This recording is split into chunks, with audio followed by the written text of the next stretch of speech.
the other platforms up and running, and we should be operating momentarily. We're going to be on X, Instagram, TikTok, and of course, YouTube. So let me get the last platform up and running, and we should be able to party momentarily. We're gonna have a little bit of pregame politics here. There is so much I want to. Let me turn my News Nation plan in the background down. But there is so much going on that I wanted to get on here and talk to you folks. So, damn, TV turned down here. Okay, there we go. We always have one of the news media outlets running in the background, um, so that we can kind of know what's going on, just in case news breaks, and that's what you were hearing there. So, bear with me here for a moment as I get the final live stream going, and we should be going momentarily. But there is a lot of topics to discuss, and I wanted to get, like I said, get on here and discuss this before the football games are on. We're probably going to end up going into some of them, so um, we'll see. We'll see how it goes. But you know how live can be; it can sometimes go a little bit longer than planned if the information coming in is interesting, if the show is entertaining, and of course if folks are schooling me, which happens on many shows. So today's not going to be any different than that, I'm sure. But I always like to get the opinion of the people, and certainly if I get plenty of MAGA, we're gonna definitely be on here longer because I always like to hear from MAGA as well. So having said that, I should be able to. I think we got just about um, every platform up and running. We're going to be on TikTok, Instagram, X, and we're currently also on YouTube. What up, folks? Once again, it is indeed your boy Tim, the handsome liberal, continuing on through the largest shutdown in U.S. longest. I want to say largest, but it could be. It probably will have some largest meanings to it because the financial toll of this shutdown is probably going to end up being significant. I mean, listen, let's right now you hearing about primarily what's happening in the flight industry. Yeah, SNAP benefits and things like that, but I'm telling you, there's a whole lot of MAGA that don't give a shit about people receiving SNAP. So the folks that are complaining that they may not get their SNAP benefits, that's not exactly that's not exactly playing on everybody's sympathy because there's a whole lot of folks on the right that are like, you need to just get your ass a job. But SNAP benefits is in there. But what's really taking the cake is the FAA, the flights that are not taking place due to so many air traffic controllers calling in sick and things of that nature. Now, I just want to make this clear to you folks. This is not something that you could end today and reverse tomorrow. Fact is, with them going now on their third paycheck, not receiving any money. Now they get paid every 2 weeks. Many of them working for the federal government, they get paid every 2 weeks. I think some people get paid once a month, but most of them get paid bi-weekly, kind of like many of us do. And they're going on the third paycheck of receiving zero. Now, I guess I would ask, by way of, I'm going to ask you, I won't say by way of yes or no. I'll just ask you folks in the comments. Scale of 1 to 10. Scale of 1 to 10. 10 being the most damaging. How damaged would you be financially if you had to go 3 pay periods without receiving any money at all? 3 pay periods. Is it something you could easily make due for until the money comes in? Is it something you could recover? If you had to go 3 consecutive pay periods without receiving any money, how damaged would you be financially? Scale of 1 to 10, because this is what they're dealing with. What's happening is people are quitting. Listen, you can call in sick, and if you don't have the time off, there, you still would get written up. You still would get verbal warnings and write-ups and things like that, just like you would when you're getting paid. Everything else at the job is normal, except you're not getting paid right now for what you're doing. So if you call in sick and you don't have any sick time, you get written up, and the boss is still threatening your job, even though you're not getting paid for it. And of course, these people are calling in sick because they're working for Uber and DoorDash and other ways of hustling up money to make up the fact that they're not going to get paid anything on payday. So what is starting to happen is people in the lower level positions, they're going to quit. Listen, if you work for, if you're making six figures working for the federal government and you don't get paid for 3 pay periods, you still may be hurting if you're not good at budgeting money, but it's a six-figure gig. It ain't as easy to replace. But if you're working for the federal government and you're making under 50K, and you're on your third pay period without receiving a paycheck, you're hurting probably pretty bad. And that's when people start looking at other avenues to make some income, and people are resigning. We had a what do you call it, air traffic controller on Chris Cuomo of News Nation, and he told Chris Cuomo, if you hadn't gave me some extra money yourself and helped my family out, we were about to quit. And he said, we got other people we know that have quit. The point I'm making is that even when they open the government back up, there are going to be people missing. They're going to have to refill jobs that people quit. TSA folks who wand you at the airport and stuff like that, them folks don't make a lot of money. They be going 3 pay periods without a check. So people are quitting.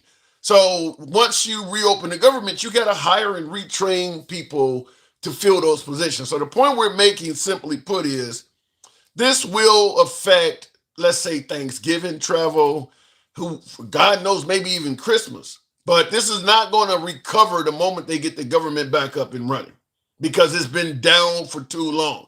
I mean, businesses that actually, that those people who are not getting paid patronize, for instance, they're hurting too. All of these people got, they got apartments, they got homes, they're late on their rent, they're late on their mortgage. So the guy who's renting them an apartment, that guy's hurting too because he's not paying his rent. There's a huge trickle down effect.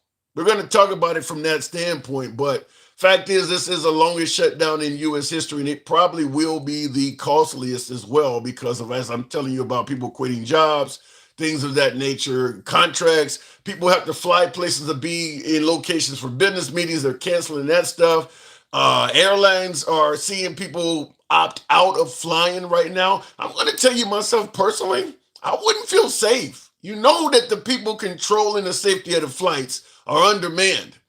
So there is a higher potential of mid-air collisions. When they're telling you that they have to cut back 10% of flights to keep safety, they're admitting it's not safe. So I don't know. I don't know if I would feel safe right now in the air just with this going on. So I don't know how many of you folks are flying over the Thanksgiving holiday, but I'm assuming some of you folks may be rethinking that flight. So really, probably anything within the next month is going to be still in the scope of some of this stuff, even if they reopen the government tomorrow. And I doubt if they do that. Raptor says, just drive to your destination. Your destination may be too far away. You say, why not just drive to your destination? Let's say you live in Florida and you got family that's in Phoenix. You're only going to get Thanksgiving, Friday, Saturday, and Sunday off work in many cases. That's not enough time to drive from Florida all the way to Phoenix and back and spend any time with your family. That's like a 2-day drive just going there. So there's not enough time. That's why everybody can't drive. There's not enough. Some people are going distances that are outside the realm of driving. Not to mention renting a car ain't exactly cheap either. Renting a car plus the cost of filling it up numerous times may actually be more costly than a flight. So there's a bunch of that.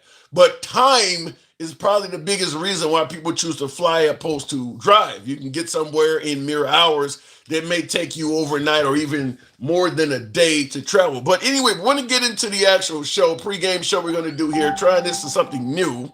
And I see some of you folks are asking, where the hell is the attire? So this is a Sunday morning show. I just wanted to come on here and talk to you folks. I wasn't going to do this, but there's so much stuff that has come in that I want to talk to you about that I had to come on and speak. Number one thing being that, and by the way, President Trump is apparently suggesting giving people $2,000 a pop. Have anybody heard of that? Has anybody heard of President Trump? Now, this is in regards to the healthcare issues, giving people $2,000 or something like that and just letting them pay for their own. I don't know if I favor that, but what we're going to be talking about today is the fact that President Trump fought all the way to the Supreme Court. I don't know how or why, but went to the Supreme Court and got the Supreme Court to temporarily halt funding the SNAP benefits. So this isn't something you can blame on the Democrats. I mean, the courts are making it clear the money, you can do this even with the government closed, and he's choosing literally not to do it. Why is that? I don't understand. Why would he do something like that? Breaking news we're hearing that the Supreme Court is granting the Trump administration's emergency appeal to temporarily block a court order to fully fund SNAP food aid payments during the government shutdown. We're hearing from the Associated Press that a judge had given the Republican administration until Friday to make the payments through the Supplemental Nutrition Assistance Program, or SNAP. But the administration asked an appeals court to suspend any court orders requiring it to spend more money than is available in a contingency fund, and instead allow it to continue with planned partial SNAP payments for the month. Now, real quick in the comments, someone, B. Pat says, Ryan, how is it Trump's fault? You claimed it. I'm just wondering, how can you justify the claim? Well, I'm going to tell you as the host of the show, based on what you're hearing here, obviously the judge has pointed out there is a way for President Trump to at least ensure people are currently still receiving SNAP benefits, and he is literally fighting in court to prevent that. You can't blame that on the Democrats.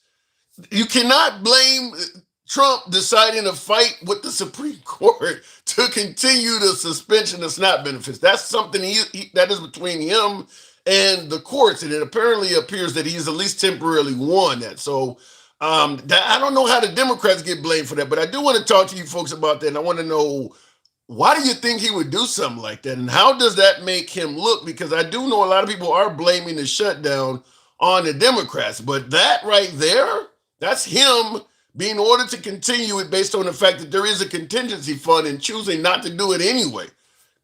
You can't really see the Democrats in that. I would like to know how the Democrats remain at fault for him doing that. This other story is a bit milder, but the next story I'm going to give you after this one, we have 3 topics. This one is a bit milder. You heard about Elon becoming a trillionaire, possibly.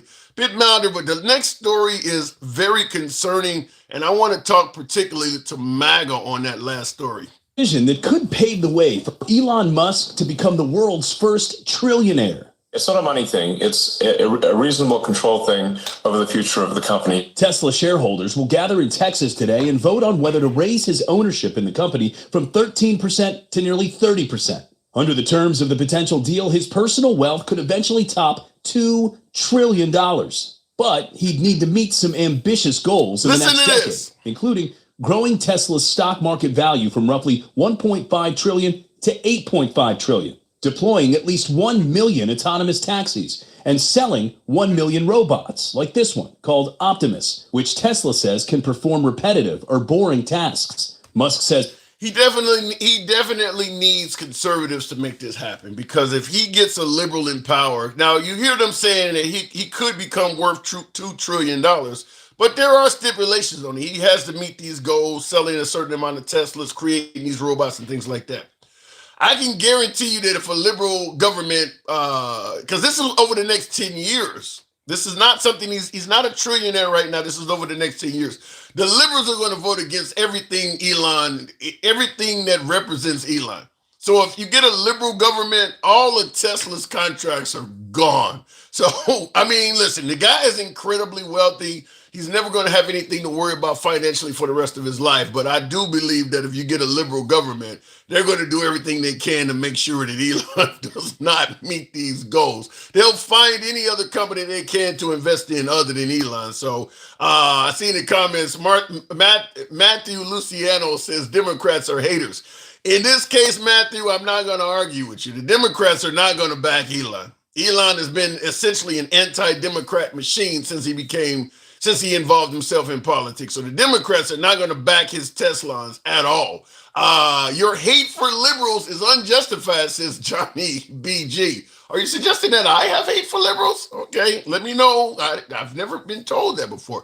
Anyhow, this third topic is a bit concerning, but I brought up Elon for the simple fact of, do you believe we should allow individuals in our country to become trillionaires. One man with all of that power. You've seen Elon, by the way, he's not just making a ton of money, he is using it to make political changes. He is getting deeply involved in elections, giving people $1 million check to register for certain, what do you want to call it, petitions and things like that. So do you believe one man should be able to amass that much wealth? I believe it was stated, I think I was watching a Bill O'Reilly podcast, and he said $1 trillion is the actual GDP of Switzerland. So that guy is that wealthy. He is wealthy. He is wealthier than many nations' whole GDP.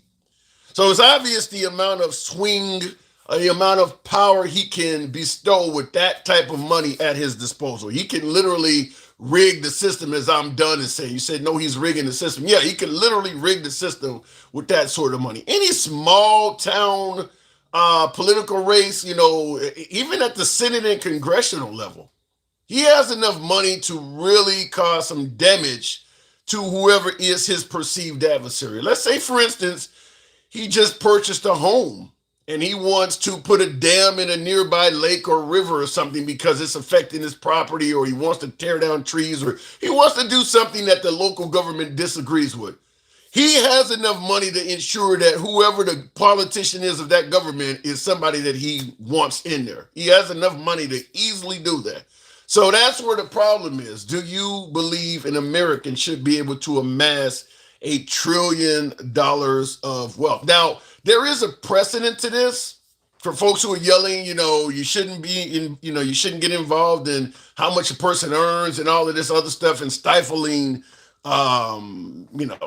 innovation or whatever the case may be. This happened to Rockefeller. This actually happened before, where we broke up monopolies and prevented someone from amassing wealth like this. So this actually has happened before, but the way we've done things over the years, we've continued to reduce regulation, let the free market have more and more power, and it's starting to come back. One man having $1 trillion, and that's not even counting the Bezos, the Zuckerbergs, and all of the other folks that are, potentially also in the realm of becoming trillionaires before their life is over. Bezos and Zuckerberg got a long time left on Earth.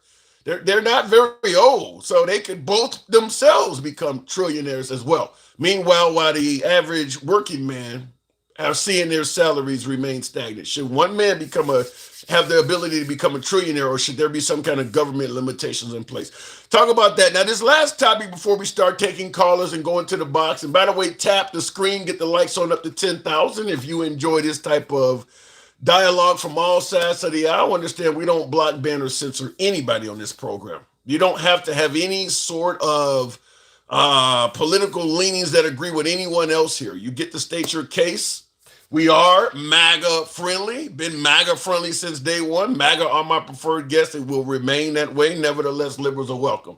We go left of Bernie Sanders to I'm having dinner with Q. If you enjoy this type of programming, we're here most weekdays. Feel free to follow us if you're watching on TikTok, Instagram, or X. And if you're currently watching on YouTube, give your boy a sub. This last story, I'm mainly going to ask why is the MAGA side of the aisle so quiet on this? This is Ghislaine Maxwell. We all know who she is.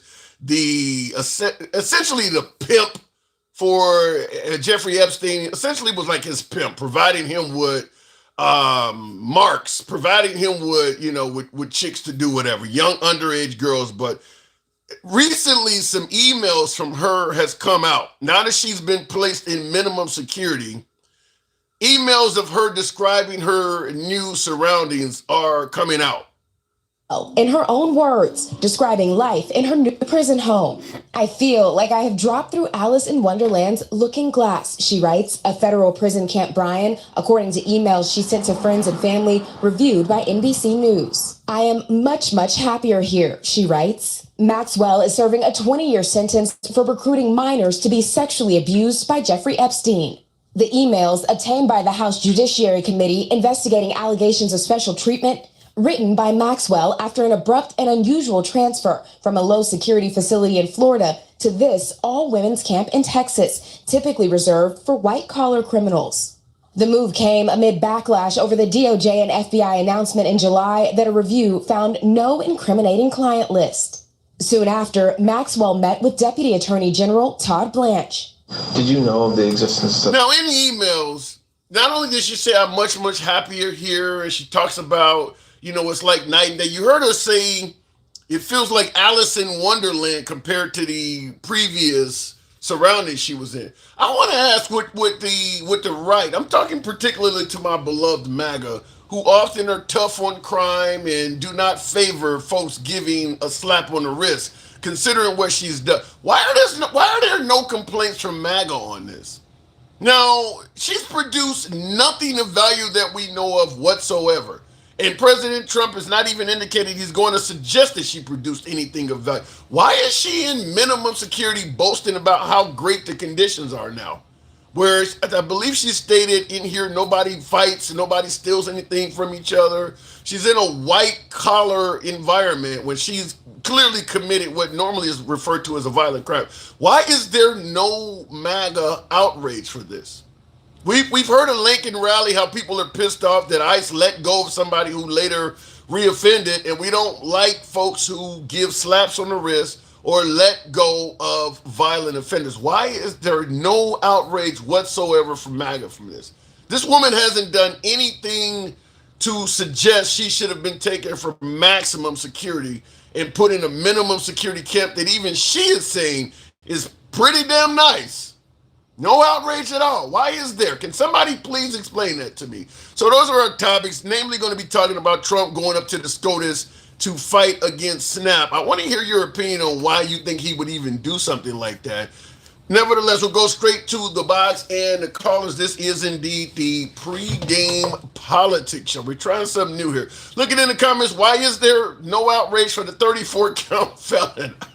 I'm just asking. I see you saying that as well, but we already know the answer. They are all involved.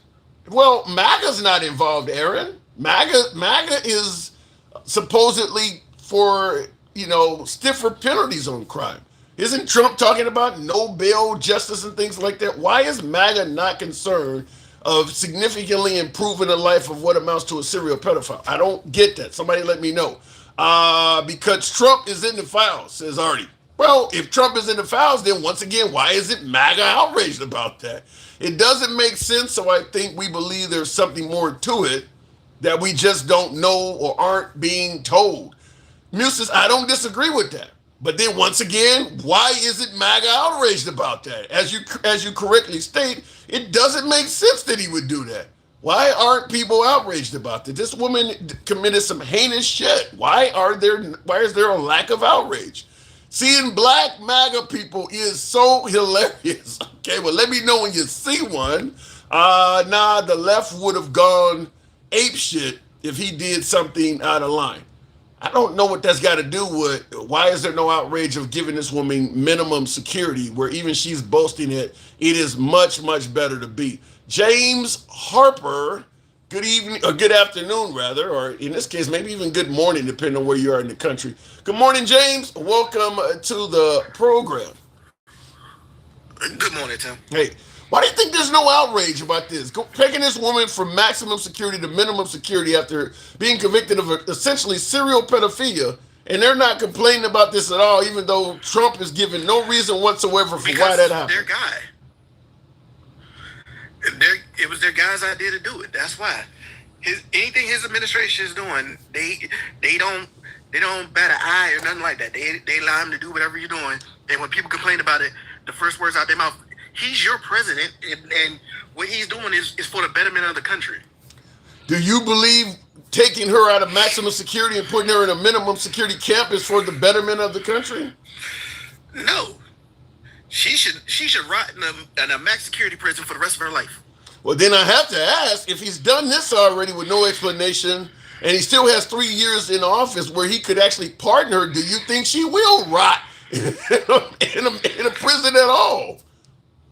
No, the second he realizes his presidency's over, she's probably gonna be one of the first people he pardons. Will there be MAGA outrage then? Probably not.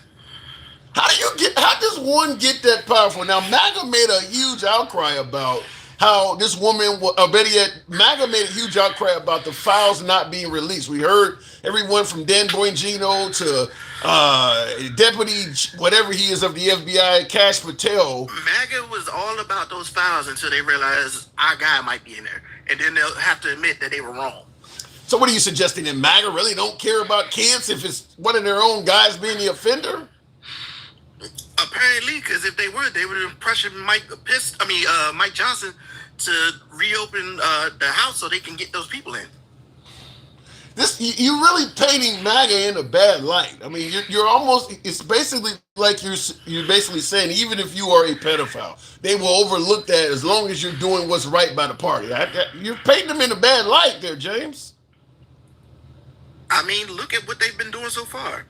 How the hell are you going to tell me that they're for the country when the president is trying to use the same tactics he used whenever he gets sued with the Democrats right now by saying, "Oh, I won't pay this out," because he wants the people to force the Democrats to go along with his plan. Well, he wants the Democrats to open up to vote for the country to come back open, or whatever the case may be. But how do you respond to the fact that many suggest the Democrats, by way of Chuck Schumer, did vote for this in last time, but because maybe Chuck Schumer's job is on the line or something of that nature, they're deliberately stonewalling Trump, and they're playing politics with everybody's income and things like that. No, the Democrats are doing now what they should have done when that disastrous bill was up for grabs. Like, they should have sat there and voted off of it because they knew how bad that bill was. They should have said, no, we're not going for this. And now when it's to the point where it's like almost too late, now they're putting their foot down. But James, people are not eating because of this shutdown. Some folks are believing this is a Democrat shutdown, regardless of who is doing it.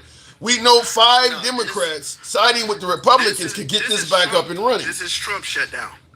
This is Trump's shutdown because he even told his people, "Hey, we are not going to negotiate with them. Do not talk to them. Don't do anything with them." And then when there's avenues like, "Hey, we have contingency plans in case of something like this," he's like, "Nope, keep that. Stall them out.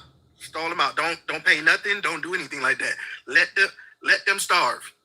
Yeah, but you're saying it's Trump's shutdown, but keep in mind, the Republicans have voted to open up the government like 14 times. It's the Democrats that keep saying no. The Republicans have voted to keep things as is. The Democrats are saying, "Hey, we'll work with you. Just do this one thing." And they're like, "No, we're not going to do any of that."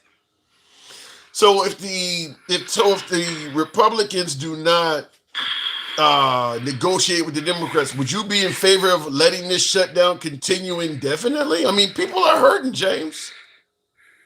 You're right, people are hurting, but the fact of the matter is, one side's trying to negotiate, the other side is like, "No, we won't negotiate whatsoever." What has the Republicans done to actually do anything to actually like mitigate these issues? Like when Biden was in charge, the Democrats actually negotiated with Republicans to get things done to keep the government open.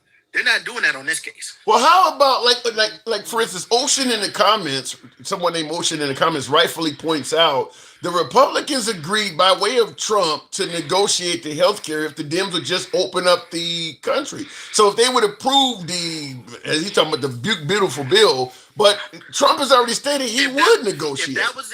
If that was the case, when Chuck Schumer gave that olive branch saying, "Hey, just give us 1 year with the extension on the ACA subsidies, and we'll open up the government," why did the Republicans say it is dead on arrival?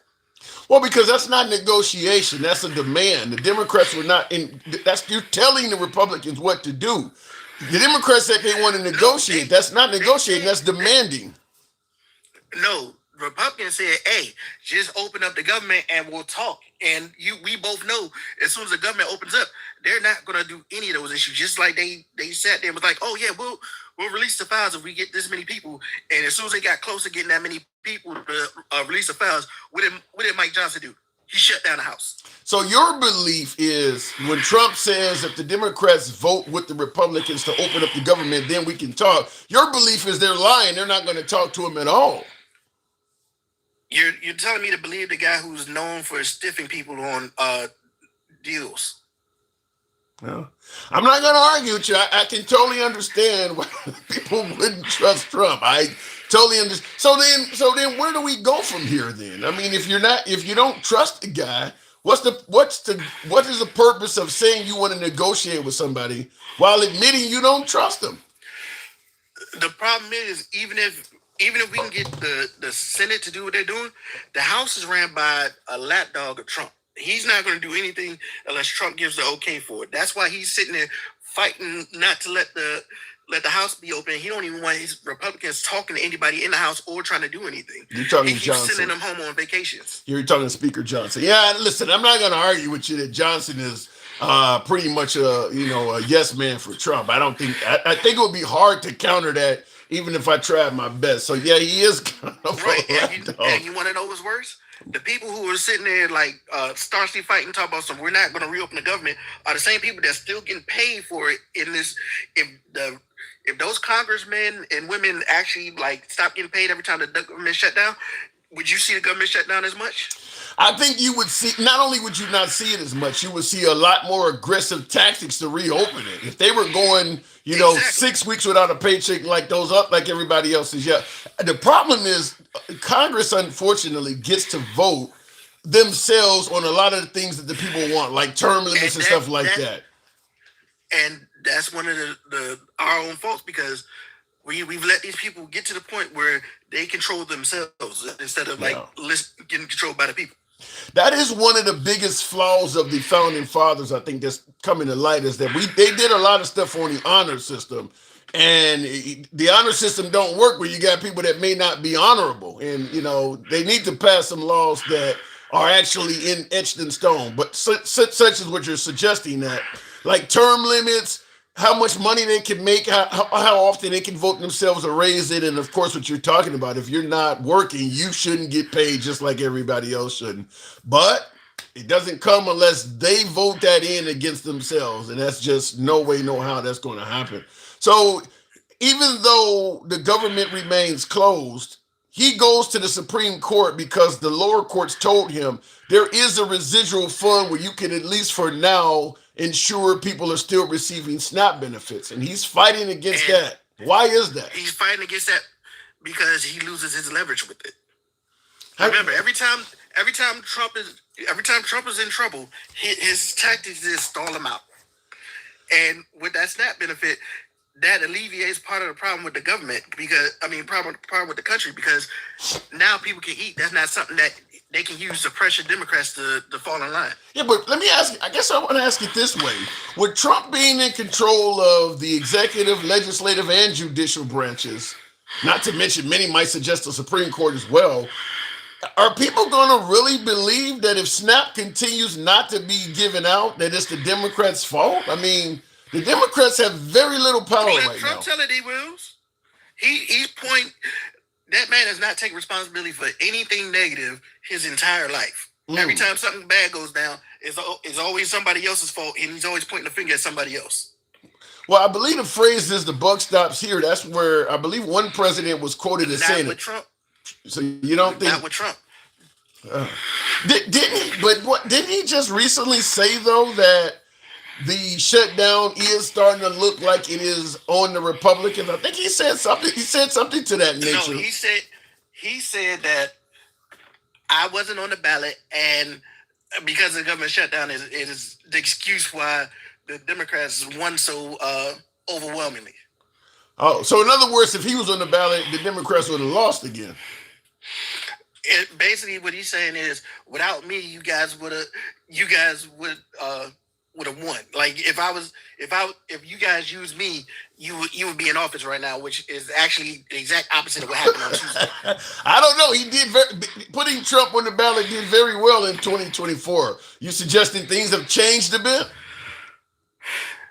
Yes, things have changed a bit, because what he did was, the entire time Biden was in office, every failing that happened under Biden, he made sure to be like, oh, if I was president, this wouldn't have happened. Like, you voted these guys in, and they're messing everything up. Keep in mind, we were recovering from COVID, and we were on our way up. Everybody, not just like the top 1%, but even the bottom percent was starting to recover a bit. And then when he got in office, what happened? The top is still is still on an upward trajectory, and the bottom is going down.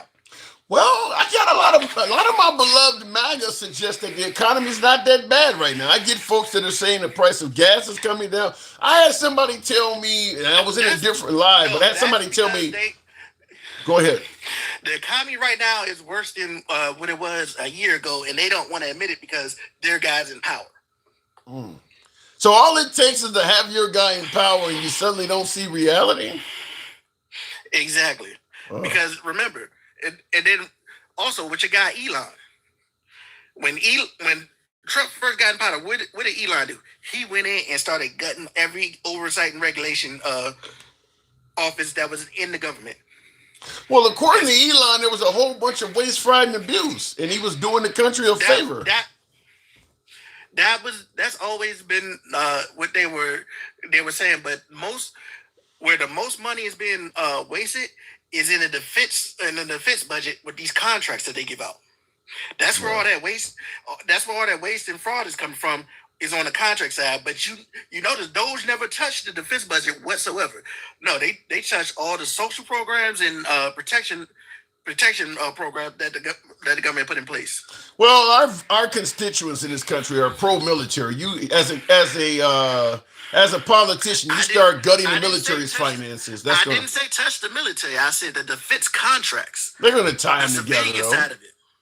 Well, I mean, but listen, I mean, you're talking defense. They're going to, I mean, there's plenty of ways to tie the military into that. I'm a veteran. I'm telling you exactly. Like when it comes to the defense budget, more than 60% of it actually goes to defense contracts. Like most soldiers, especially E4 and below, they basically make minimum wage. Damn.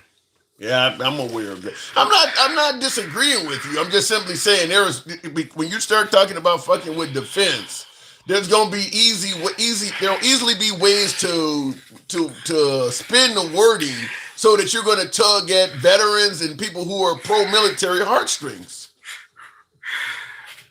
And what I said about that is, okay, if they keep increasing the budget, how come they don't increase like how much money these soldiers get? Or they don't increase like the housing situation for soldiers and things like that. They don't do anything for the actual personnel of the military, but they steadily put money into equipment and things like that. And 9 times, and if you talk to most veterans, they'll tell you a lot of that new equipment that comes out, by the time like regular soldiers get into it, it's about 10, 15 years old. Wow. I mean, listen, the least among us are often given the most responsibility, and we get the least pay. I mean, that is kind of how things have always been. I got to move it on, but that applies across the board to the folks who, educate our children, to the police that, man the streets and things like that. The people we need the most are usually some of the lowest paid you have. So I don't know how to change that. That's a capitalist environment. That's the way people... And what we did now, like when they put Mondani in, that showed like the people are starting to push to a different thing. That's why you see all the millionaires and billionaires all of a sudden they're so against that man, because he's telling them, hey, I'm gonna make you pay your fair share. Will he be able to do that? Because remember, Obama ran on that too. He told Joe the plumber about spreading the wealth around. He's going to get a lot of pushback, especially from the ones that are getting these millions of donation money. They're going to push back hard, because if they don't, they're losing their meal ticket. So they're not going to go for that. I think I think he has a serious uphill battle. He's got a serious uphill battle. Yeah. But the same thing happened with Bernie Sanders. You saw how millions and millions of people follow Bernie Sanders, and they screwed him at every chance they could get. Yeah. And they've been able to marginalize him. He'll never proceed past the Senate. I got to move it on, James. Appreciate you coming through. No problem. Anytime. Thank you for your service as well there, veteran. Looking in the comments real quick, and I see Pizza Lover said, Mom Donnie, he ain't going to be able to do shit. Listen, it's hard to disagree with that. Because if Obama was threatening, or not threatening, but suggesting we need to spread the wealth around, remember him with the interview with the late Joe the plumber, we need to spread the wealth around. if he couldn't get it done at the presidential level, Mamdani is probably not going to be able to do much at the mayoral level. I'm just simply saying that. Now, the only way you're going to successfully be able to do that is probably in the gangbusters style of President Trump, where I'm just going to do what I want to do and what did they say? Forgiveness is often easier to obtain than permission. So I'm just going to do what I want to do and let them sort it out. Kind of what Trump is doing. I'll just do what I want to do. And then, if you think it's bad, then sue me and we'll fight it out in court. But I'm going to do what I think I need to do, irrespective of how you feel about it. Now, I guess if you've done it like that, maybe, because by the time you go through the court process and stuff like that, usually some damage is permanent already. Anyhow, continuing on with the program, they could end homelessness. They could end homelessness today if they wanted to, says Uni's Beauty Boutique. I believe that. I actually do believe that in America, if we truly wanted to end homelessness, we could. I'll tell you what, because you often hear, before I go to the next caller, tap the screen, get us on up to 30,000. There's enough for you guys in here. Tap the screen, get the likes on up, smash that like button if you're watching on YouTube. I'll tell you something. One of the main outcries against Mamdani, which my last guest was speaking of, the mayor-elect out in New York, is him promoting socialism. And many Americans suggest how bad socialism is and how socialism does not work. I'll tell you this, where socialism works every day very well in America? The U.S. military. If they go to predominantly poor areas, they send recruiters into high schools and things like that in areas where the children have the least amount of prospects after graduating from high school. And they give them the promise of, if you join the military, you'll get free health care benefits, we'll pay for your college, you'll get a check every year. That's socialism. That's exactly what folks suggest is socialism. But they need you to, once you join the military, though, we need you to defend capitalism. We're going to give you socialism to help us defend capitalism. That's exactly what the right calls socialism, is all of the shit they give you once you join the military. Us working Americans don't get free college. Most of us don't. Most of us do not get free health care the same way they do for life. Most Americans do not get what you get when you join the military. They literally go to poor areas and offer them socialism if they sign up to help them defend capitalism. So there's a perfect example of how socialism does work in America every day. A lot of folks who tell you the only reason I joined the military is because of the socialist tenets they were offering me. You get all of those socialist policies that the right don't like. You just got to join the military. Comments, Andrew Craig said it's not just a job. That's not necessarily true, Andrew. It depends on what you do. I mean, everybody who joins the military is not out running across the battlefield dodging rounds. There are plenty of people who join the military that don't be in harm, that serve for years without being in harm's way. Meanwhile, the local city cop is at risk, at a greater risk than a lot of people in the military. So I don't know about that. Anyway, looking in the comments, we work for those benefits paid. Every American that got a job works, and they don't get those benefits. Every American goes to work. If you're working in a factory, you're not getting guaranteed health insurance. You're not getting free college. There's plenty of Americans that are working hard that don't get that. I'm on your side, but you are working for the government. Many Americans that work for the government don't get those benefits. Going back to the box, and I see Uni's Beauty Boutique says, I beg to differ about that. Our uniform stands for a lot more than a cop uniform. Depending on who you ask, depending on what they do in uniform. Everybody that wears the uniform deserves their respect, but they're not all Rambo. There are people who serve in the military who do nothing more than fix showers or something like that all day. They're not all Rambo. They can all go out and risk their life. I'm not downplaying them. I give their respect, but let's not pretend like everybody who served in the military there are firefighters that drag people out of burning buildings all the time. They don't get the same respect as the military. There's plenty of folks who serve in the military that are not putting their lives on the line. Going back to the box, we'll go to Love the Cruise. Good evening. Welcome to the program. Lewis says, me. I didn't see you. Hey, those showers build morale. Yeah, but if you're putting up showers for a school or something like that, you don't get treated the same, even though you may be building morale. It's a difference. Love to Cruise. Good afternoon. Hey, good afternoon to you also. Hey, now we're talking about a host of topics. One I just want to go to real quick. Elon with the potential of becoming a trillionaire. Should that be allowed? Man, you know what? I'm gonna have to pass on this one because if it was me and I was the one being able to be a trillionaire, why would I say no? Because you don't need the fucking money, and there are people in the country that do. That's why. Your money gonna sit in the bank helping no one out but other rich fucks like you when there are people on the street probably within a few miles of where you live. That's why. Well, then, and look at it, you're not a capitalist. Is it a limit though? Let me tell you something. I wouldn't, if I had a chance, let me make as much money as I want to. But the difference between me and Mr. Musk is he's not going to help nobody. Yeah. Why I would. That's an interesting point. Is Elon Musk? Has anybody heard of Elon Musk being charitable? I have not heard of him. Even back in South Africa, did he open up any schools? Is he known as a charitable person? You haven't heard that, but I would be. So I'm not going to sit up here and say, hey, you can't be a trillionaire. Why I think 90% of people said if they could, they would be. I'm so bad where if he came to me and said, look, I'm going to give you $5 million, put your X right here for a ballot. You got it. Where you want me to put it at? I can be bought.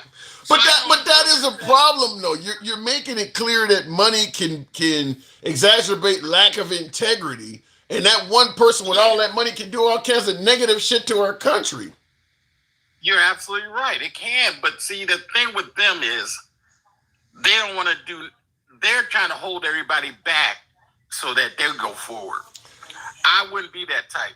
I would give everybody else a chance to get what I'm getting. If you can get what I'm getting, that ain't how it works. In fact, like James Harper says in the comments, my last caller rightfully points out, he says, you can't be a trillionaire without stepping on people. That doesn't happen naturally. The only way you get that type of money is you are limiting the success and oppressing other people, at least financially, to get there. No, when you say step on other people, I may step on my rivals. Yeah, other businesses, which means if you step on your rival. They're also millionaires, billionaires also. But I'm not going to sit up here and step on a little person. I'm not going to do it. Well, if you step on... There's no benefit in that. Well, yeah, but you're doing it and you don't realize it. Let's say you're Pepsi and your rival is Coke. If you step on Coke to the point where you make them go bankrupt or you hurt them financially, who do you think they're passing that down to? They're passing it down to all their lower-level employees that don't make much. Them the people you're hurting by doing that. So you are hurting little people. But you're not comparing apples to apples. He's being a billionaire. He's being a billionaire because he's about to come with human robots and this thing. Who else is doing that? The point I'm making is when he comes up with... You're saying that, I understand the point, but I'm saying the way he's making his money, he's not stepping on other companies and it's trickling down to the little guy. There's nobody else that I know that is making robots that can do chores. I would disagree with you. When you say who is he stepping on? You think Tesla rose to the top? You don't think that they're stifling other electric car companies? You don't think he's using his money to sway politicians to be more favorable to Tesla? You've seen Trump on the White House lawn selling Teslas. That ain't something that happened organically. So he's hurting other electric manufacturers by convincing at least MAGA to buy Teslas. He is stepping on people. Wait a minute, are you confusing stepping on people with competition? I'm talking about using your money to do things that are unfair. With the more money you get, the more unfair stuff. How do you get the president to do a commercial for you at the White House? You get a crooked ass president. No, you give him $350 million in his campaign. That's what I'm talking about. That's what I'm talking about. So what he did is he got one person. He got the idiot Trump to go along with it. Trump is the one stepping on other people. Trump is the one who is going to the Supreme Court to stop food stamps, and the circuit court said it's unconstitutional. You can't do that. Now that's just being crazy. Right, well, but before we get into that, I do just want to point out, while you're talking about Trump being corrupt or whatever, if you throw around $350 million, you could probably corrupt Jesus. If you're willing to put that kind of money into somebody's campaign, it ain't gonna be many politicians gonna be like, nah, dude, I can't take this. So that's what I'm saying. By allowing somebody to have $1 trillion, you allow them to even corrupt the innocent. Ain't nobody turning that, because as you just stated, I want to be a trillionaire too. You just made it clear I can be bought. You said that. I'm not about to say that. You're right, because like I said, you get my vote for $5 million. All right, let's get to the food stamps. So Trump is not a fan of funding the SNAP program, even if the money is there. Why is that? He's using the poor people as ransom or pawns. You really think he would do that? Because the Democrats is our social party. So he figures that if I don't do the food stamps, then you guys are going to cave in. You're going to go ahead and we're going to end this. We're going to end this government shutdown. So then let me ask you. Should the Democrats cave? I mean, people are potentially going hungry at this point. Should the Democrats Should the Democrats just? Let me ask you this. Go ahead. Let me ask you this. If they did cave in, okay, the ACA is on the chopping block. Is that correct? The ACA is going to be on the chopping block over the next 3 years. Trump's going to find a way to chop that. The Affordable Care Act, Obamacare. Just say they cave in. Premiums are going to go up for everybody. Now, poor people are not going to have access to medical for medical. So every time they do go to the hospital, it's going to be an emergency. Yeah. Since they're not getting paid, who does that fall back on?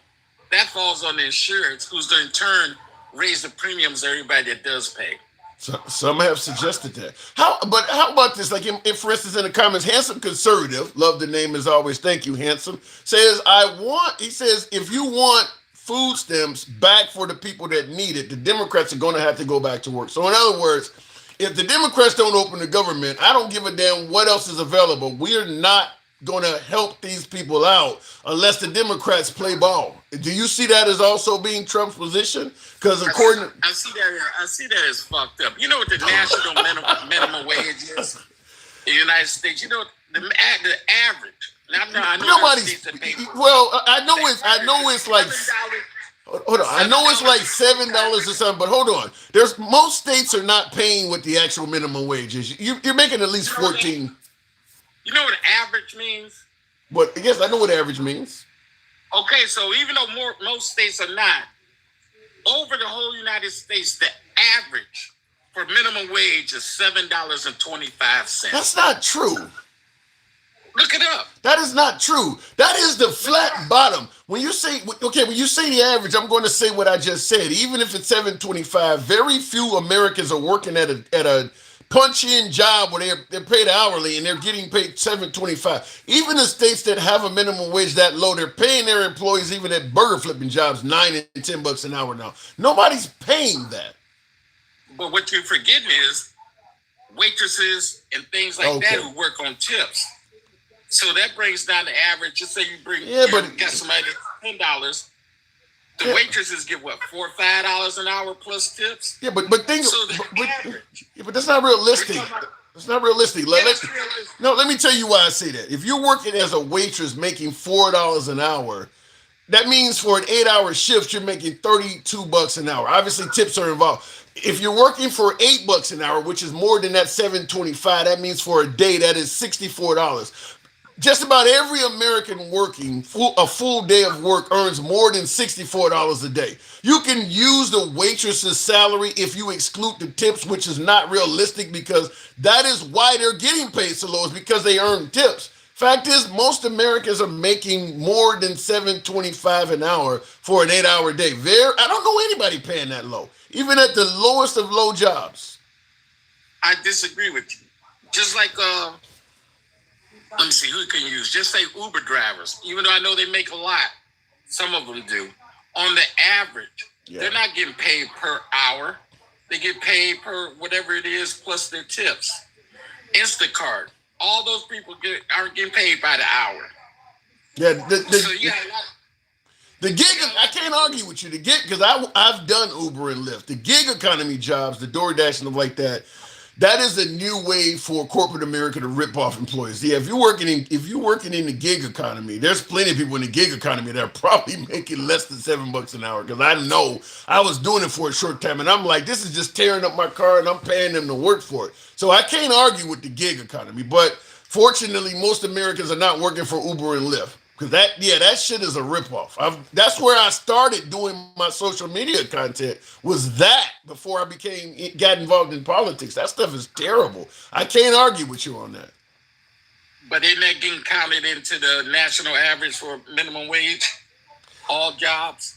I mean, if you throw them in there, you start to make more of a point. If you're working for Uber or Lyft and that's the only source of employment you have, yeah, then you're starting to make more of a point, because some people do get paid very low. I think Uber Eats is a little bit better, but Uber and Lyft, man, especially, them two, it's bad. It's bad. I've done it off and on, I don't know, for about 4 or 5 years, and the pay just kept going down and down and down. It's real bad. So there you go. So the fact that, okay, we even just say $8 an hour, like you said, $64 a day. 5 was at $320 a month. A week. $1,280 a month. Where can you live at for that? I don't know. To me, if you got a job that you're actually going to and working every day, and you're only bringing in $1,200, you got to make an effort to find that job. I'm just simply saying, I can't imagine that being average, as you're saying. You gotta to put in, what is it, 40 hours a week times 4. You're putting in 160 hours and you brought home $1,200. You gotta make an effort to find a job that pay you that low. Well, they have them in the South. You can't tell me they do have them. I just say they don't have them. It's not, man. That's not the norm, though. I disagree with you in suggesting that's average. You must have been through Mississippi and Arkansas and things like that. You must have been through that, and we're gonna call you the privileged liberal right now. What, I got black privilege? 720. Listen, I'll tell you this: if you and I were having this conversation in 2019 or before the pandemic, I would agree with you. But after the pandemic, those jobs that paid those low wages, because they were giving people $600 stimulus checks and shit, and had woke people up to the fact that you don't really make shit. You make so low that the government can send you free money and beat your salary. Once the pandemic ended, they couldn't get people to come back to work for those salaries. So it's hard to believe that people are still in 2025 working a full 8-hour job for less than $8 an hour. I just can't. And you're saying it's average. It's hard to imagine that. Maybe I do got some kind of privilege, because I can't imagine that. Well, you're saying it's hard to believe, but it's, okay, in 2025, we got 42 million Americans who need SNAP. So don't say it isn't possible, because it is possible. Well, 42 million. Yeah, and I know that includes children and everything. Well, exactly. Yeah, but see, it's a difference between somebody making less than $8 an hour and somebody working and needing SNAP. If you got 2 kids, you could be making $15 an hour and you still need help. So needing SNAP is a big difference between working for less than $8 an hour. The whole premise of my conversation is, because they are making $8 an hour or 9 or 10, you even say 10, they are eligible for SNAP. Yeah. Because they're still under. You could be making 17, 18 bucks an hour and still be eligible for SNAP if you got enough kids. A single mom with 3 or 4 kids, I mean, she making $17 an hour with 3 or 4 kids, she probably still eligible for some kind of, maybe not the full amount, but she probably still eligible for some help. So in saying that, yeah, they're holding them hostage for the Democrats to try to cave in and go ahead and so the hospital they can sign into the government, stop the government from being shut down, and it's just a hostage play. Wow. That's all. Because what reason do you have if the circuit court say you got to release it, and you're gonna go above that to the Supreme Court so that you don't feed people? Help me make it sense. I'm trying. I gotta move it on, but the hostage play comment, and I don't have a counter for that. And I normally have a counter, but it does look like he's using leverage. Like, I know you want these SNAP people to eat, so I'm gonna make sure they don't eat until you come to the table and negotiate. I can't argue with your reasoning on that. It does look like that. Love the Cruz. I do got to move on. Give you the last word. Go ahead. No, go ahead. Thank you. Yeah. Appreciate it. Good talk, by the way. Real good talk. Thank you. Tap the screen, folks. Get your guy on up to about 35,000. We can make that happen. Let your thumbs not be lazy. Most blue states subsidize red states. Is that true? I tend to agree. I mean, listen, certainly blue cities, which could be in red states as well, but the fact is the money comes from where the people are. And most of the population, I believe, is in a lot of the blue states. I also think the high earners are in a lot of the blue states, certainly in the blue cities, because even in let's say you're in Georgia. Well, most of the money in Georgia is in Atlanta. I mean, if you're in those blue cities, that's where most of the money's coming from. So that's where most of the federal tax dollars and things are coming from. I tend to believe that. California, with the fifth largest GDP on earth, yeah, I believe they're subsidizing a hell of a lot of red states. New York has a ton of money. Yeah, I believe that. And I see Uni's Boutique says New York and California. A lot of our money comes from immigrants. Well, that ain't going to be happening much longer with Trump treating immigrants like they got a bullseye on their back. Each state pay their own federal taxes and receive the same amount back in federal grants. I don't believe that, Candyman. The year that Louisiana had Hurricane Katrina, they didn't pay enough to cover all of that. I mean, that's what FEMA's for. I don't believe that each state pays their own federal amount and then they only get back. No, it's put in the pool. If a disaster happens, a disaster happens. What about MAGA that lives in those blue cities? Fuck them, I guess. No, you don't fuck MAGA that lives in the blue city. Well, I'll tell you this, Any Mouse, and by the way, I'll take the next caller at 35,000. Tap the screen, get the likes up. By the way, help your boy out with the TikTok cap goal. Helps out the program. This is a pregame political show. In regards to saying F MAGA that lives in blue cities, I don't believe in saying fuck any constituent. I believe if you're a politician, you should serve everyone under your wing, even if they did not vote for you. However, that is something that Trump is coming out and saying publicly. I'm not saying that some Democrat in the past did not say fuck the Republicans or fuck MAGA, but Trump is the first one to say it publicly. Fuck the Democrats. I'm going to target their policies and make it hard on them. The problem with that is, if you start saying, like, let's say, for instance, like the viewer said, what are we saying? Fuck Democrats in liberal cities. Well, when Trump targets liberal cities, he's doing exactly that. Chicago has MAGA. There are MAGA voters in Chicago. There are MAGA voters in Los Angeles. There are MAGA voters in Portland. When you start targeting those cities to make life hard for them in those towns doing shit, you're hurting MAGA. You start, like Trump is talking about cutting federal funding to New York City now that they've elected Mamdani. That's going to affect MAGA members that live in New York City. So he is doing exactly what you're saying. He's saying fuck MAGA in those cities too. I'm just going to blow up the whole town. Anybody in it can get it. So he's doing that. If you're hungry, this is going to be funny. Are we at 35,000 yet? Tap the screen, get the lights up.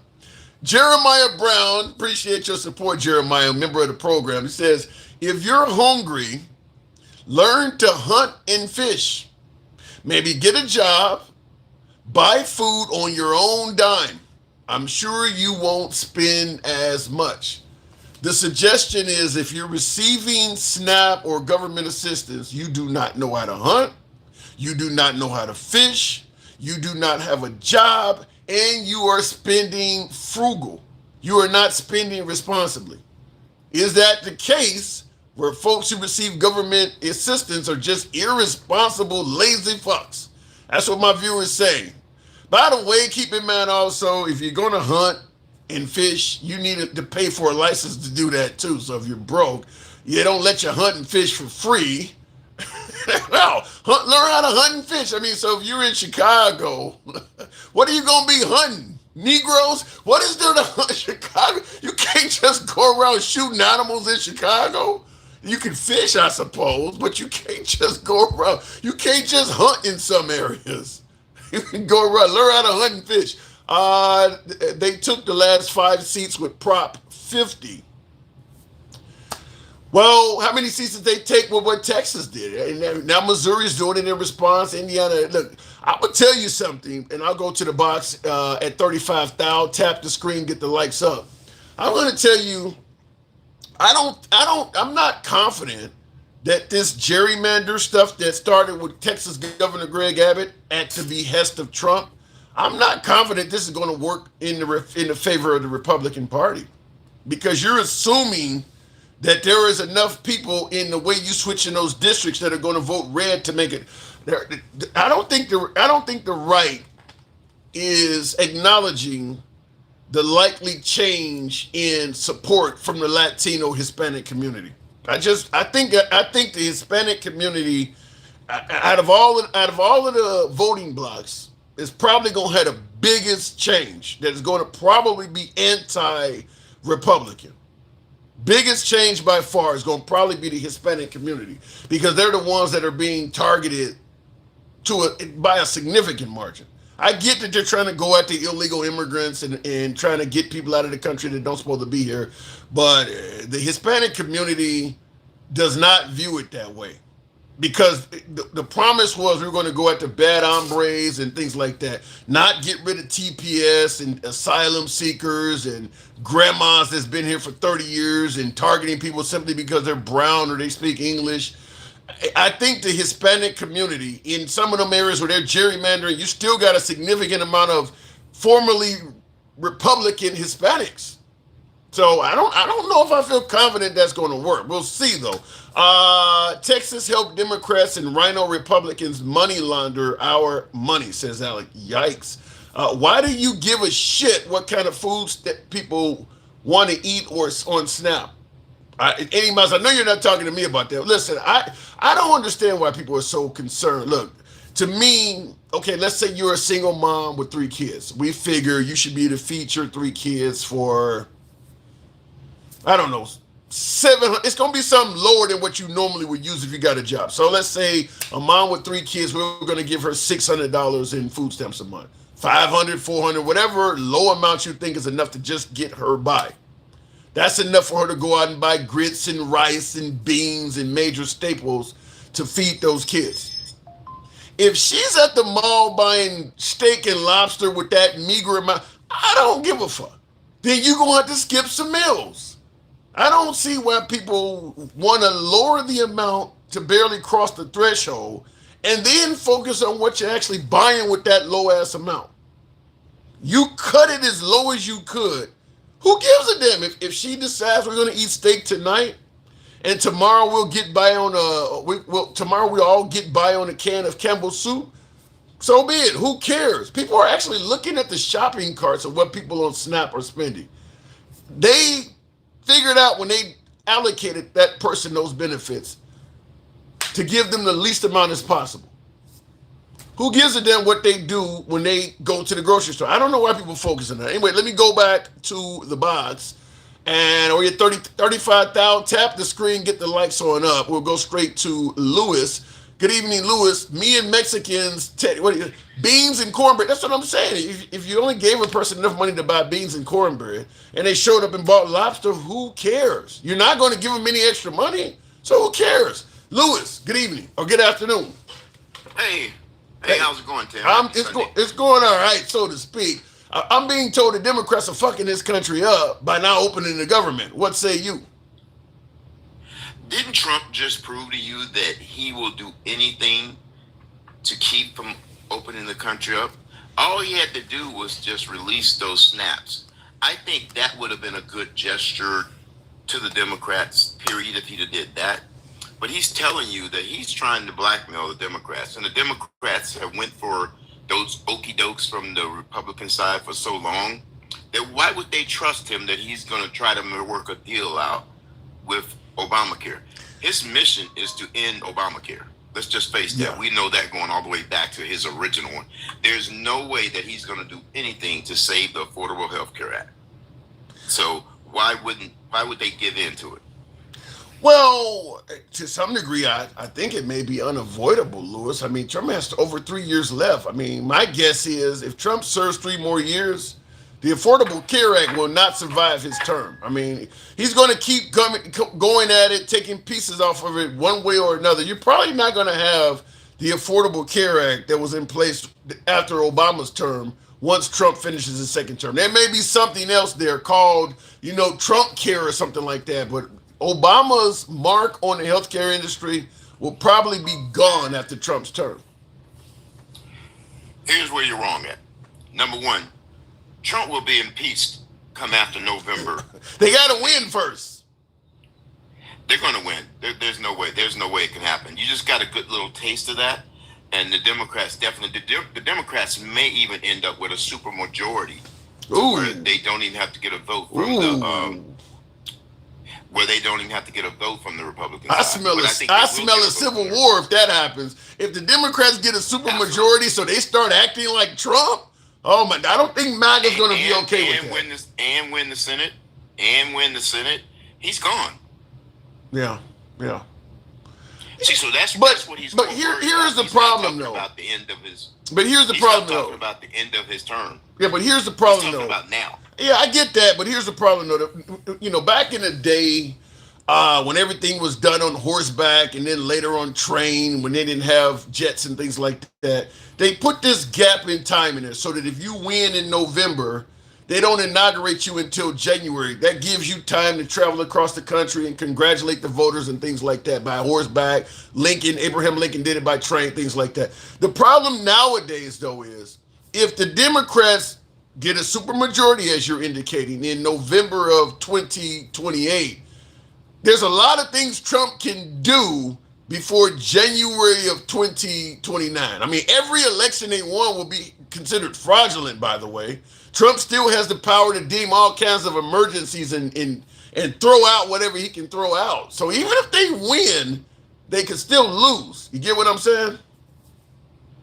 No, that's not how it works. You got to figure right now in the primaries, you actually 30 days after the election in the primaries, those senators take their seats. Okay, so that's still 30 days though. If the election is on 30 days, in the 30 days, whatever Trump tries to do will be, it'll be nothing void. He'll be a lame duck for his last 2 years if that happens. I don't know. I mean, he still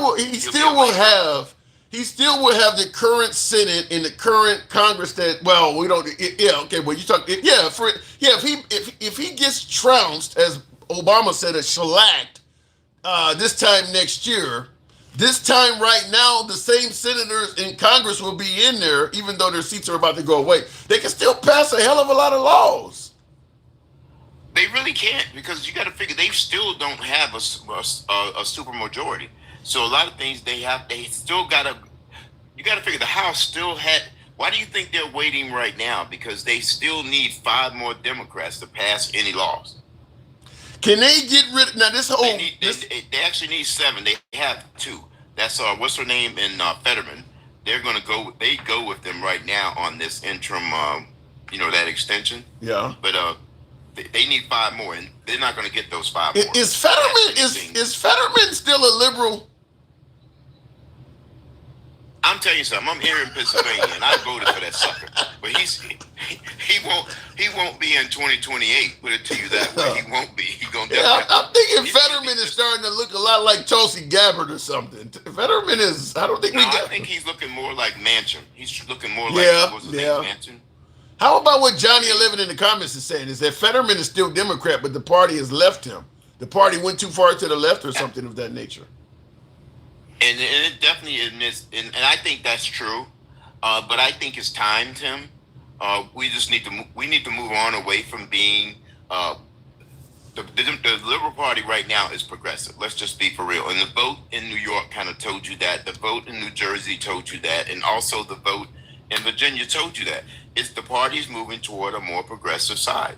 Well, I will add by saying this though, and this is part of one of the topics of this show is Elon Musk having the potential to become a trillionaire.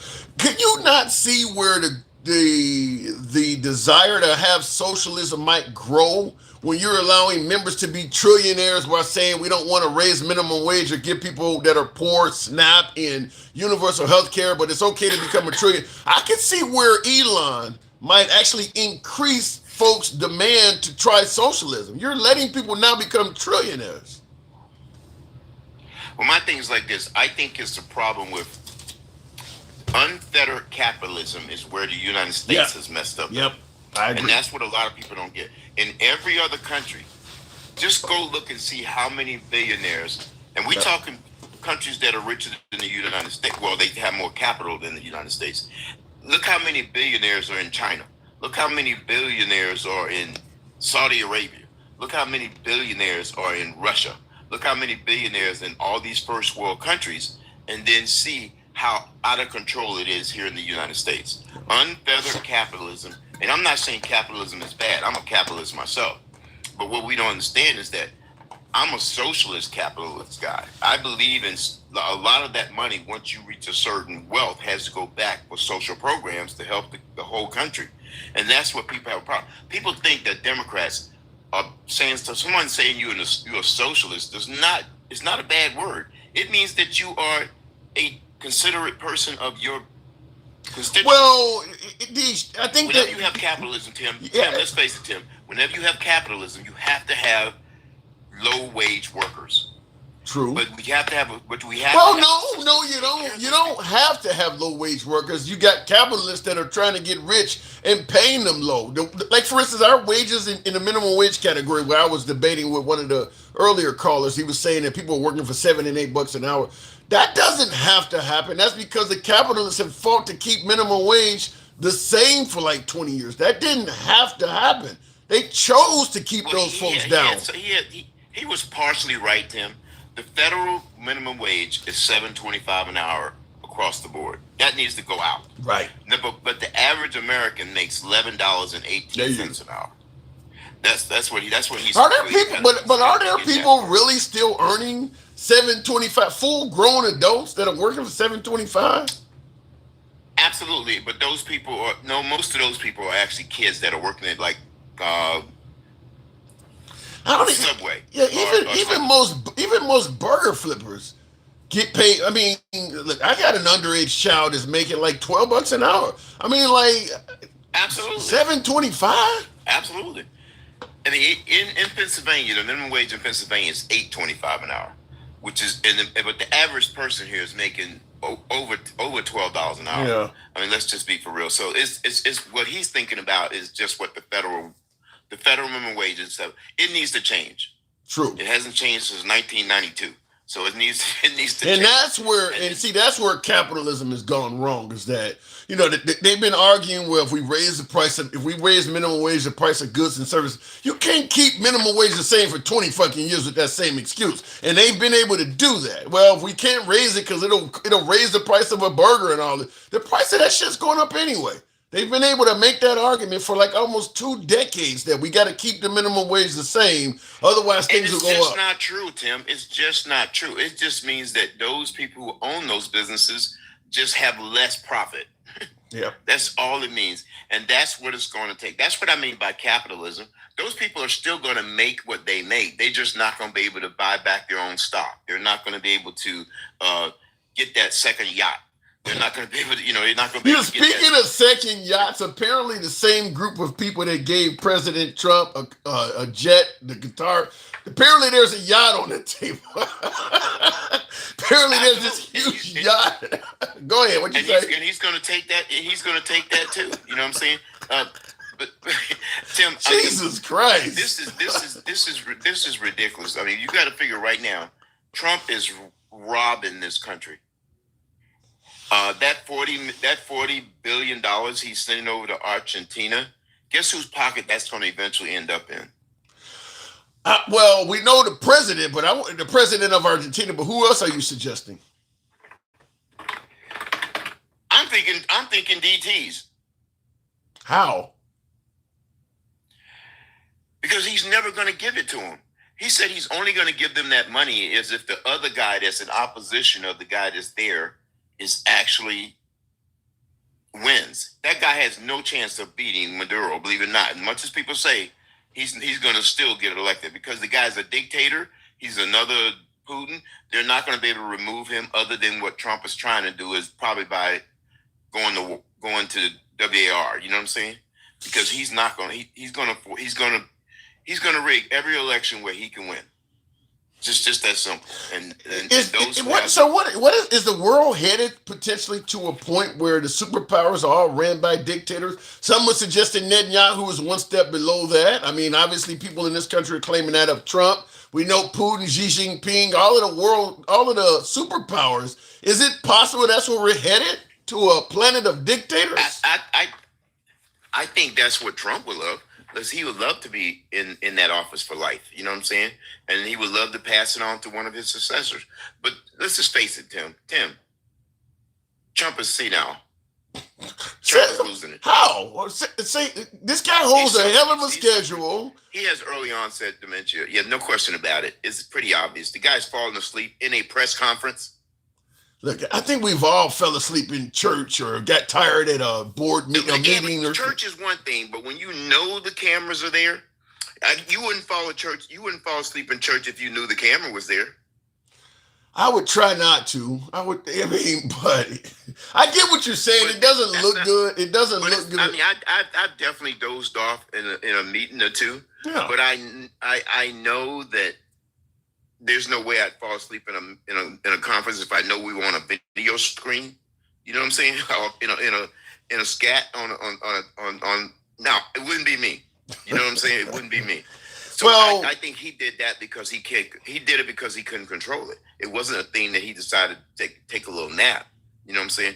If I'm in a meeting and I know what they're talking about doesn't relate to me, I might doze off in that situation. But when they're talking to the president and he falls asleep, that is uncontrollable. He couldn't control that. But is it possible that because the man runs a horrendous schedule. Trump is one of the busiest presidents we've seen in recent memory. For instance, in the comments, Saltwater Life says, "Oh wow, you showed up on my lives. These people are so Trump hateful syndrome." He's saying Trump hate syndrome. Says it's crazy, but I get it, but it's crazy. The notion that this guy just spent a lengthy period of time in Israel during the alleged ceasefire between the Israelis and the Palestinians. Then he just went to a whole week in Asia where he met Japan, South Korea, got this crown from South Korea, their highest honor. Then he went and met with the Chinese. I mean, the guy's a busy man. He's up at 3 a.m. tweeting and things like that. Is it really that? And let me tell you something. I agree with that 100%. But what you're saying, though, is one of the first things that anyone who's ever dealt with someone with dementia and Alzheimer's is they have odd and crazy sleep patterns. That's one of the first signs of that, is dozing off, having uncontrolled. I mean, the man hasn't had control of his bowels for years. You know what I'm saying? So before you go into odd or crazy sleep patterns, the guy was only caught on camera once falling asleep. I think it's been more than once. But my thing, that was the weirdest one. That was the weirdest, but he's done it more than once. But either way, I'm not saying nothing. I don't wish no ill will on our president. Let's just be clear. I want him impeached. That's what I want. I want him to get a third. I want him to break a record. I want him to be the third impeachment president. And this time, I want them to be in a position to actually get rid of him. They should have gotten rid of him when he got impeached the first time, and they didn't. They failed. He came back. Then they impeached him. Well, they only failed. They only failed the first time, like the Jack Smith era, because they handled him with the grace and professionalism that normally a president is entitled to. If they knew what was coming, they would have treated him like a $2 thug. I mean, they really gave him plenty of time and they went through the system properly. They wouldn't do that if they impeach him a third time. That shit gonna be fast. Judges gonna be approving all kinds of speedy. I mean, it's gonna be fast. I tell you, anytime you go to the Supreme Court not to feed your people as a president, what does that say about you, Tim? I mean, it's case closed. I mean, it's on them. The reason the reason the country is closed is because of them. They won't open it up. It's a twofold. They don't want to open it up because, number one, that means that Mike Johnson would have to swear in that one senator and will open up the Epstein files. That's why he's not bringing his people back, because he knows once they come back, he has to swear her in. Yeah, that's another big issue, but I don't think MAGA cares about the Epstein files. But I want to ask you this before I let you go. It doesn't matter what MAGA. It doesn't matter what MAGA. It wasn't all that. They're in control. His impeachment in November. Okay, if the Democrats, and that's all contingent on the Democrats winning by a significant margin in the midterms. But I want to ask you this. Mid-state media says, how does this caller know about Trump's bodily function? Does a caller wipe for Trump? So he's asking, how do you know about Trump if he's having problems with his incontinence? Well, are you wiping his ass? That's what he's asking. Not that I even trust Michael Cohen, who worked with him for a long time, but Michael Cohen says that he has problems with that. Oh, so this has been around for a while then. This has been around for a while. Michael Cohen said that right after Trump had him go to jail and then didn't pardon him. He said that's when he kind of turned against Trump. He was all for Trump, even going to jail for Trump, until Trump didn't pardon him. And now he's totally anti. But he said it many times. I've even talked to him online myself. I went on his site and talked to him. And I even asked him about that. I said, is that true? He said 100%. Yeah, I got a chance to interview Michael Cohen myself the day before he had to testify before Congress. And I was not friendly. I mean, I just wanted to ask him questions, but people view what I asked him as not being friendly, because I asked him some pretty hard questions like, why the hell would somebody trust you when you've been caught in lies yourself and things like that. Right. But he let me talk to him for about a half hour, and it was an interesting. I wish I had kept it. He has the clip of it, so I could have showed the people. But you notice he's disappeared. I haven't seen him. I think I saw that. I think he did play it on his site, T. Really? Tim, I think he did. I wish I could get a copy of it, because it was fun. He's disappeared. He used to have his own TikTok pages. He's scared that Trump may come after him. Totally. Yeah. Because everything he may have done for Trump, being Trump's cleaner, Trump knows what it is and can actually have him charged for it now. So I think he's definitely on that short list right now of people that he's going to go after. I think he's a bottom feeder. He's not worried about him, but I think he is on that same list along with everybody else that he's going after. He's on that list. He'd have to be. Yeah. Because he said some of the worst things about Trump and tried to do some things than anybody that's ever been on TikTok. Let's just put it that way. So he's definitely on that list. Trump is very thorough. He'll get to him. Trump is thorough. I got to move it on, Lewis. Appreciate you coming through. Thank you. Tim. Hey, Tim, and I'm going to tell you something. I'm a veteran, and you know that. Yes. My thing is like this, though. Number one, we spend way too much money on defense. And everybody think when I say that, I mean our soldiers. No, I'm not talking about on our soldiers. We spend too much money on defense contracts. And that's weapons and vehicles for war. And that's where we have a problem at. We need to stop doing that. And that's where we need to get that money from. All that money that Trump wants to give to the billionaires in the bill, he should take it from the defense contract, which means he's taking it from Elon Musk's and those people.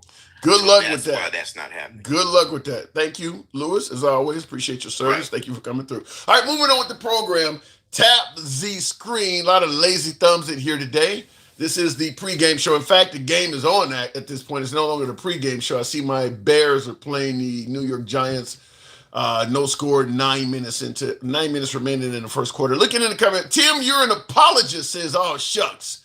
You're playing to your base. Also, we get it. Who the hell is my base? They're all shucks. Let me know who you think my base is. I get caught everything from a libtard to devoted MAGA. So who the hell is my base? All shucks in Idaho. Elon Musk doesn't do much weapons. that we know of. I don't know. I mean, I get what you're saying, but he's saying the Elon Musk types as well. Real quick in the comments, we have the #1 military for a reason. That is true, Goku. Samurai. That used to be my old CB handle back in the 80s, Samurai. Anyway, you are right. We have the #1 military for a reason, and that is because we spend more money on the military than we do on our own citizens. Most other countries have social programs in place so that if their citizens fall on their face, they can get some sort of help. America continues to try to come up with less and less to help its citizens and more to fund the military. Very similar to, like, say, North Korea. North Korea spends a ton of money on military and very little, if any, on its citizens. We're kind of heading in that direction where we're constantly making up reasons for why it's not a good thing to help the downtrodden. Well, if we help them out with food, they'll just sit around and demand more and not go out and try to find their own. I mean, we keep doing that. And I listen, my stance is exactly that. I don't think we need anywhere near as much on military spending as we do. How many, in fact, I don't think there's any country on earth that has 3 aircraft carriers. I think we have like 12. There's no reason to have that. We don't need anywhere near all the shit we have to prevent people from fucking with you. Nobody's messing with Russia. Nobody's messing with China. They don't have all the shit we do. We're well beyond what is necessary. I mean, it's like the guy that has 20 ARs talking about he needs to be able to defend his family. I mean, you could only pick up and shoot one of these motherfuckers. You don't need all these. I mean, so we're funding our military not necessarily to protect our freedom, but rather to use it to control the freedom of others. In fact, I don't think we've had a war since World War II that was about fighting for our freedom. I think every war we've had since World War II, at least in my opinion, was somehow some way to limit the freedom of others. Let me know if you think I'm wrong. Looking in the comments, somebody says 1 pew pew per hand. Those aren't going to be accurate shots, John Wick. If you got one in your non-dominant hand and one in your dominant hand, some of them shots are missing for sure. 100%, no doubt in my mind, if Trump asked to pipe down your husband, Kevin Law, you would let him. What? Gavin Cooper is in the comments talking to one of my other guests. You know, the people in the comments talk to each other. This individual said, 100% no doubt in my mind, if Trump asked to pipe down your husband, Kevin Law, you would let him. Holy shit. I think you guys know what it means to pipe down someone. Anyway, let me go back to the box. That's fucked up. That is really fucked up. MAGA reacts. Good evening. Welcome to the program. Can't believe you said that. MAGA, good evening or good afternoon.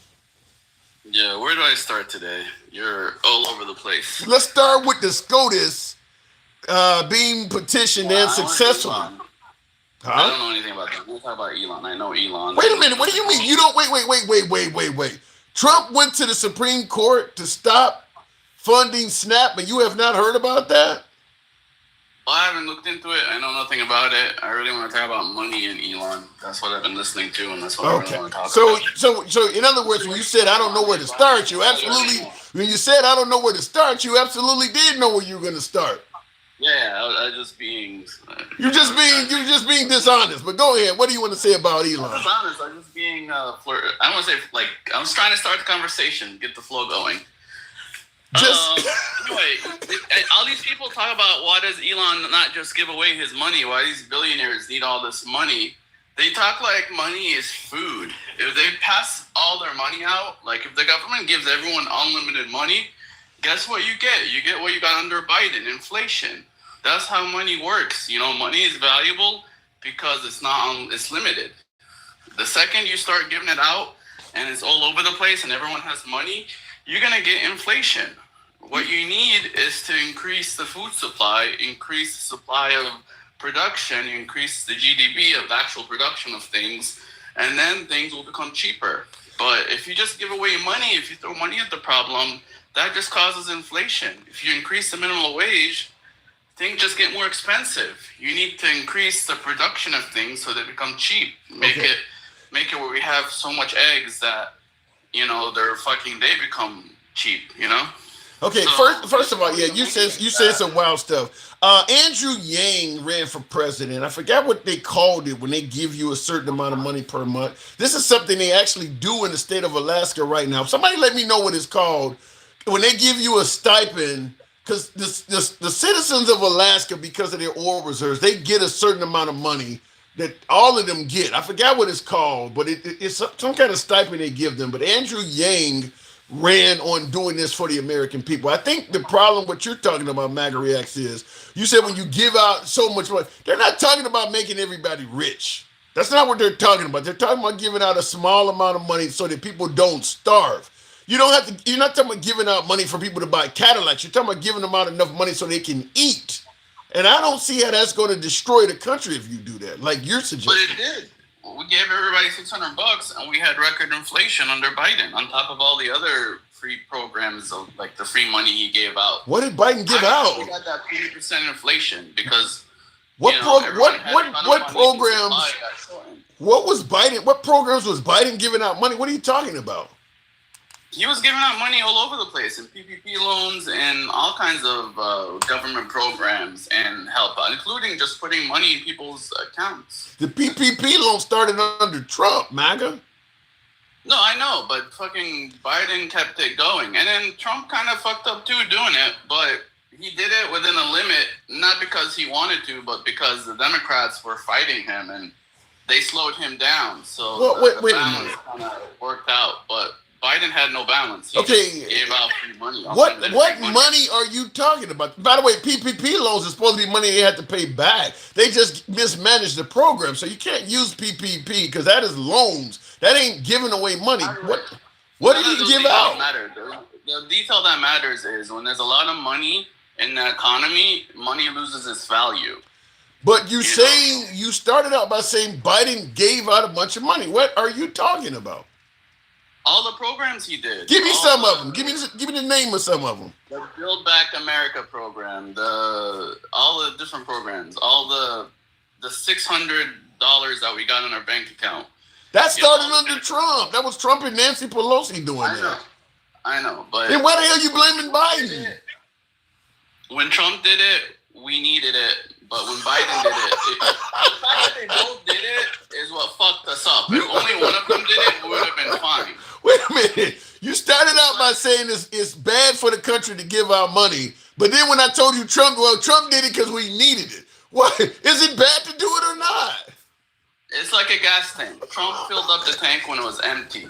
Biden filled up the tank after Trump already filled up the tank. Okay, so that's why we got gas overflowing and we got inflation. Somehow, some way, on some universe, this makes sense. I don't know what you're talking about. Okay, give me something that Biden gave out. I don't understand this. Give me if everyone has a ton of money, it becomes worthless. But you can't eat it. You can't put it in your gas tank. I hear what you're suggesting. And the Bears just scored a touchdown. I didn't bet on this game, did I? Anyway, I hear what you're saying, but I want to give me some of these programs where Biden was giving out money that were not started by Trump. Again, Trump did it when we had no money. Everyone was broke because we couldn't work. And they had money under Biden. Biden did it after Trump gave away all this money. Biden kept giving away more money, and he overfilled the tank, and that's how we got inflation. You know?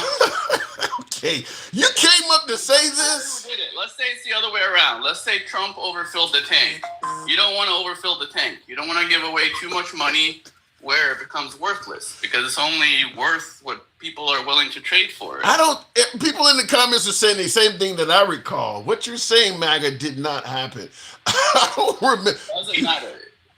The whole point is you can't just give away money. It doesn't solve anything. It just becomes more worthless. It's like even with the Obamacare, the more money we subsidize, the more expensive the health plans are going to be. What you need to do is lower the cost of healthcare. You need to make the medicine cheaper. you need to make everything cheaper. You know, you need Yeah, to make I the doctor don't more available listen. so you can see the doctor. Listen, there are Yeah. countries on earth that are completely socialist and money still matters. The idea that money's not going to matter if you give people everything, that's just never going to be true.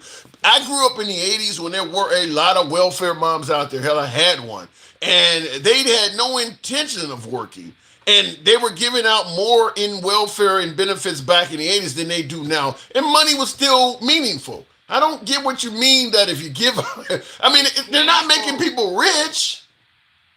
It's meaningful as long as there's stuff to buy and that stuff is cheap. But if we don't have enough eggs, it's gonna be worthless because it doesn't matter how much money we give you.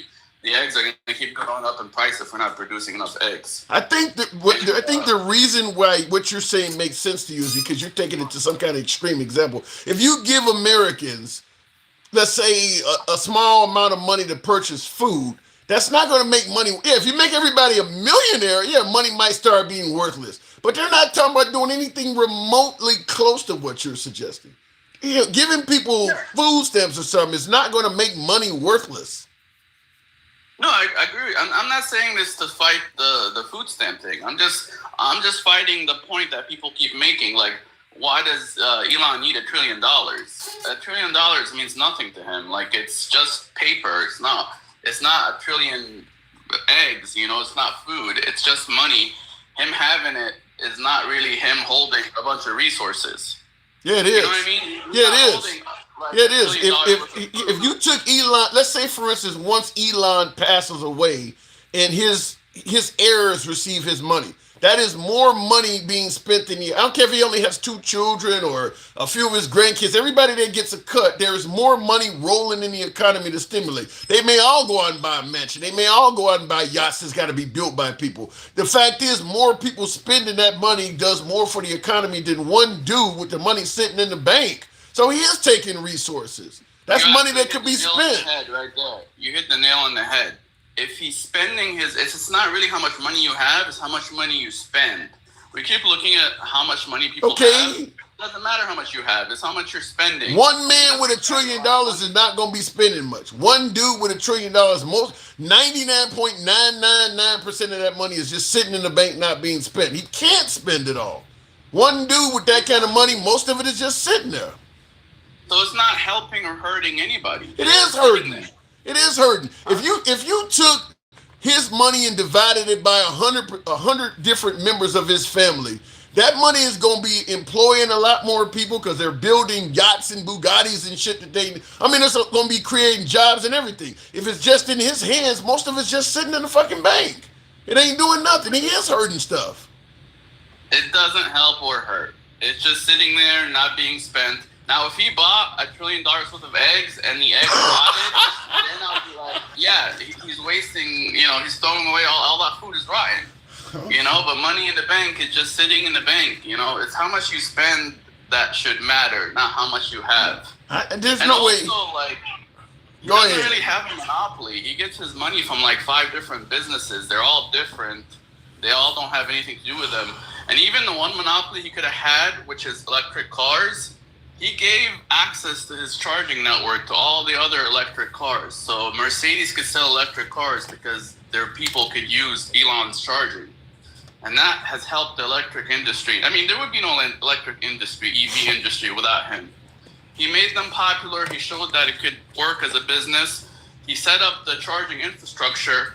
And then when he could have had a monopoly and told all these other companies, fuck off, you can't use my chargers. He says, no, use my chargers all you want. Here's some adapters, I got somebody in the car. I don't own an EV electric. Hold on, I don't own an EV vehicle, so I don't know. But in the comments, Thomas is saying that's false. He didn't make it so that all electric cars can use his charging station. So he disagrees with you. I don't know. I don't own one. I have a Rivian. I could use his chargers. My buddy has a Ford. He could use his chargers. I know 10 different people with 10 different electric cars, and they all could use his chargers. You know 10 different people with 10 different electric cars? I mean, no, at least 5. All my neighbors have them too. But yeah, anyone could use his chargers. All you need is to download the app and to get an adapter. You could buy the adapter off Amazon, but most of the time your car company will give you an adapter Ford will give you an adapter, but if they don't, you could buy it online and you download the app. He just doesn't know how to do it. He just needs to look into it. But anyone could use a Elon charger to charge their car. All right. Like I said, I can't counter you because I don't know. I don't drive one. I do see a few folks. Steve Palmer says he's lying. I mean, I do see some other people that disagree with you, but listen, I can't speak on it because I don't know about the cars. It's the truth. You can download the app yourself, and it's going to say charge other EVs as an option, and that's it. And then you plug in your EV, and that's it. You can charge any EV with any Tesla chargers. But is this something that Elon gave them permission, or did they develop some equipment? Because Mike in the comments, Mike is saying he didn't give them permission, so maybe they came up with their own adapter. That because all it is power is power. So they just found a different way to link up to his and get that power that's there and pay for it. No, he had to add an option in his app to turn it on. Like when you go to a Tesla charger, there's no screen. You have to do everything with your phone. So you have to download his app, and his app has an option to charge other cars. He added that to his app, and he gave them permission. Trust me, and electric cars are not like gas cars. You don't just pour electricity. They connect electronically. Like they have to be recognized and shit. Like if there's a data issue, then you won't charge your car. But trust me, if you didn't want those cars charged, you wouldn't be able to charge them. And I mean, this is just common fact. I'm not even. I see in the comments, Mike is pushing back hard. He said there are multiple apps. Maybe somebody else created their own app, and There's only one Tesla app to use a Tesla charger. There's multiple other chargers that suck, that aren't working half the time. The competition chargers are basically garbage. You'd be lucky if 2 of them are working. And they charge like I have a Rivian, and I've had it before he let us use his chargers and after. And trust me, after is so much better. And he didn't have to do that. He had no reason whatsoever to do that, but he did it. And now Mercedes and all these other companies, Rivian, Ford, they all could use his chargers, which he didn't have to do that whatsoever. So it's true. And Mike, I did say that. So $1 trillion. You believe it's okay for one citizen to accumulate that kind of wealth? Well, it's also businesses that are changing the world. He's putting satellites into space. He's giving the entire world internet. Now you could have anywhere in the world, you could have internet by buying, a fucking satellite box. It's so many different businesses doing so many different things. And, the cars make their own money. The charging system makes its own money. His satellite, I think his space program makes the most money because there's no one else that does what he does at the volume that he does it, putting satellites into space. Listen, he's innovative. I'm not saying the guy hasn't created a lot of products that people really, really like, but I'm just simply saying if you are a genius and you come up with a way of accumulating most of the money in the world, should the people let you do that? Because if you decide to use your money for evil, you have it. He's buying elections and shit like that. He is using his money for some. That's the other thing. He's worth like $500 billion, and he spent $250 million on the election. That's like me and you spending $25. I get that, but I'm simply saying he did spend $250 million on an election. That's something nobody else has done. We're allowing this guy to now buy elections. You don't see a problem with that? No, everybody buys elections. They're up for sale. $250? Problem altogether. $250 though? The fucking what's it called? The Democrats had way more money. Just because it came from like 3 people instead of 1, what makes it? Why is that a big difference? Because it's coming from 3 people instead of 1. I don't like it. We need to get money out of politics, but the fact that you're going after Elon alone is just stupid because the last 3 elections, every election, the Democrats always have more money. But notice, we're talking about Elon and you're comparing them to Democrats, plural. You're comparing them to bunches of people, not just one person. If you said George Soros or one individual, we could have a conversation. But you don't have one person that's doing that. So you got to say Democrats. That's a big difference. Because they don't have one famous person, except for maybe George Soros. No, because they don't have one person that's a trillionaire in the making is why. He didn't need to be a trillionaire. Any billionaire could have done it. Okay. Anybody with 250 million could have done it. That's a lot of people. Okay. We have a lot of billionaires, so we have. And again, the Democrats always have more money. The fact that they keep attacking Elon for giving Trump this money, they've had more money every fucking race. Even this last race, they had more money. It's we're talking. I think you're trying to somehow, some way compare many people to one. Mike, are you there? Mike wanted to. I just want to hear what he had to say. Go ahead, Mike. Yeah, I'm here.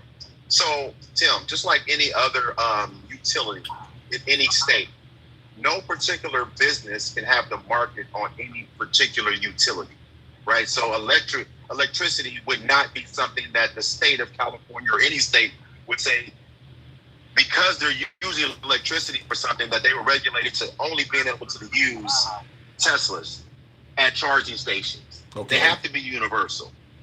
They have to be universal. And that's not even my point. Nobody forced him. Nobody went after him for it. He did it on his own. Tim. Hold on, let me hear him first, Mag, and then I'll let you rebut. Go ahead. Just like when you go buy a laptop or a phone, there's chargers that come with it, and then there's aftermarket accessories for your phone. iPhone or Samsung cannot control the market on the accessories, Tim. They can't just say you can only use that. Why do you think there's so many accessories for all of these things? But what about what MAGA's saying, where it's an app? So even if you have the accessories, you don't have the app. There's multiple apps out there, right? MAGA Reacts. There's not only one app out there. There's only one Tesla app. Use the Tesla chargers. There's only the Tesla app. Use the Tesla chargers. You can't use the Tesla chargers from another app. Tesla app for Tesla chargers, but that wasn't your argument. That was my argument. That he's letting people use the Tesla chargers, and they're the prominent charger. Listen, what you're saying is that he gave permission for other manufacturers to use his charging stations, right? Yeah, it's like Apple letting people charge their phones with the iPhone charger. They never did that. You could use other chargers to charge your iPhone, but you can't use the iPhone charger to charge an Android. What's the difference, sir? Of course, not an Android, but there's aftermarket. Well, he allowed the Apple charger, in his case, the Tesla charger, to work with Android. Basically, is what he did. He allowed his chargers to work with any car. Can you show that?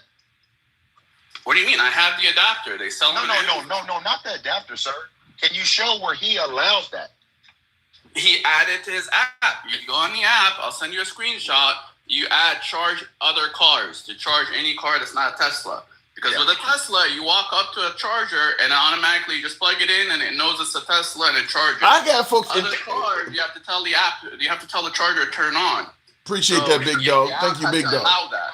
I got folks in the comments that are saying that they got a Mercedes-Benz and say you can use the Mercedes-Benz app with Tesla chargers. That's what I'm saying, Tim. That's literally what I'm saying. Let's allow that. But again, I'm asking you. All I'm asking you, MAGA Reacts, appreciate that, is to show us where Tesla had to specifically allow them to use the stations, or did they just create an adapter to use the stations? That's what I'm saying. Because based on what you're saying, a Tesla car can't use another charging station. When an electric car connects to a charger, it has to tell the charger what kind of car it is, how much wattage to send it, because it can't just send it full fucking electric flow. That's not the argument, sir. That's not the argument. What MAGA, what he is saying, and what many other folks are saying, is that they have created adapters that physically plug into other cars that are not Teslas, and apps that are not Elon's app that work at Tesla charging stations, and it wasn't by way of permission from Elon Musk. He's saying that you don't get to control the accessories that people can make to access your station. That's what he's saying. You're saying that's not true. This is a Tesla gas pump. It's like a Tesla gas pump. You still have to turn on the gas. Elon still has to turn on the electricity for those cars to charge. He does not control the electricity. Elon wanted them not to charge. He had that ability. He doesn't charge. He doesn't opened it up so they can. MAGA Reacts. I want you to look this up. He does not control the electricity. No, but he controls the chargers. He controls the chargers. They're his chargers, 100% Tesla chargers. He controls the pump. And he basically pays for electricity and pays to lease those pumps. Those are all his pumps. He doesn't, Can you show us? They all have Tesla on them. They all belong to him. No. People to put them on their properties and businesses. You see how he can't have a cogent conversation about this, Tim? Well, it should be. And I see in the comments somebody says it only takes 2 seconds. I see somebody says it only takes 2 seconds to look it up. I mean, fact is, if this had to be done only by way of Elon giving permission, yeah, it should be something you can easily find where Elon authorizes. But I do tend to agree with what Mike is saying. Just like iPhone, who creates a lot of proprietary equipment, people can still make iPhone chargers. They don't need permission from iPhone to make a charger. Charger is working on Android, not somebody making. Yeah, you could charge your Tesla with another charger, but this is using the Tesla charger on other cars, the specific Tesla ones made and owned by Tesla. He had to allow that. Okay. I mean, this is so basic. The fact that I'm arguing this is crazy. Like, they belong to him. He owns them 100%, and he allows these other companies to use them. And nobody has built any kind of aftermarket app that would work with his chargers. They would have to hack the charger and like trick it into thinking the car that's charging is a Tesla. Not how it works. You would have to have an account with Tesla to charge. It would be too much. Because you need a Tesla account.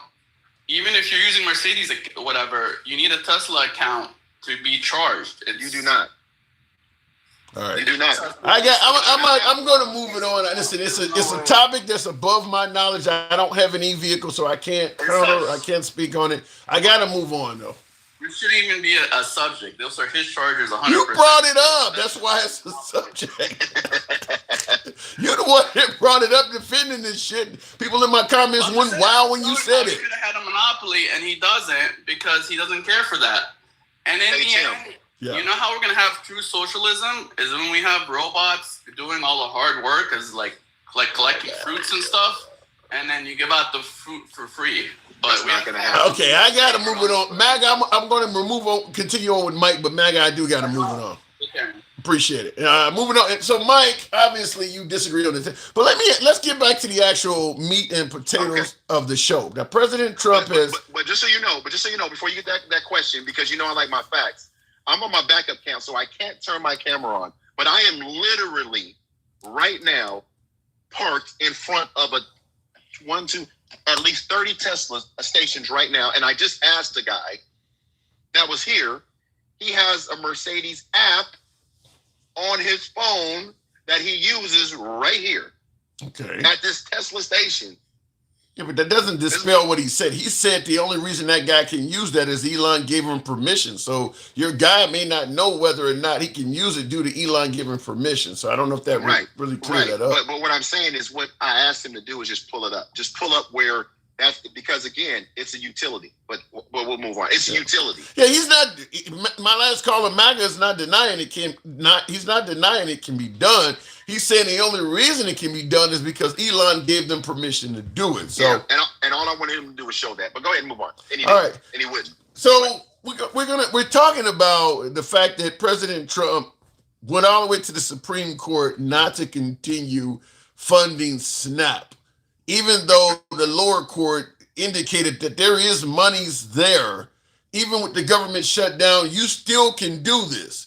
And Trump does not want to do it on his own, and they're suggesting this is a Democratic problem, but what is your opinion, and why would Trump fight to not fund SNAP recipients if the money is available?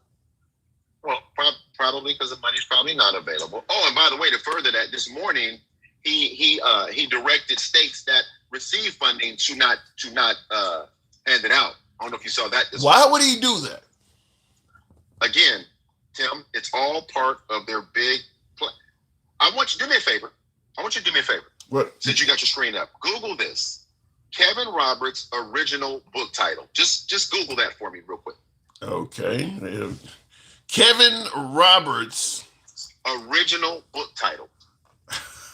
I don't know where you're going with this. I'm about to explain it to you because it's going to make perfect sense. Because you asked me why would they not do this. Their intent is to burn this bitch down from the very beginning. That's been their intent from the beginning, to burn Washington down.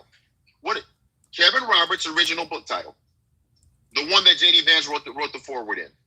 My laptop is, I don't know why it's hesitating, but the original, oops. You got me wondering why would they want to burn this bitch down, as you say? Yeah. When you listen, go ahead and Google it. Because I'm tired of these people. I'm so tired of these Trump supporters acting like we're crazy, that we're fear-mongering. The original title. You talking about Don's Early Light, Taking Back Washington? That was what they changed the title to. The original title was Burning Down Washington to Save America. It had a match with the White House burning down in the background, Tim. It was supposed to be released September 24th. They postponed it till after the election. J.D. Vance wrote the foreword essentially saying there's going to be people that get unalived in this process, but we have to start over from the mistakes we made in the 60s.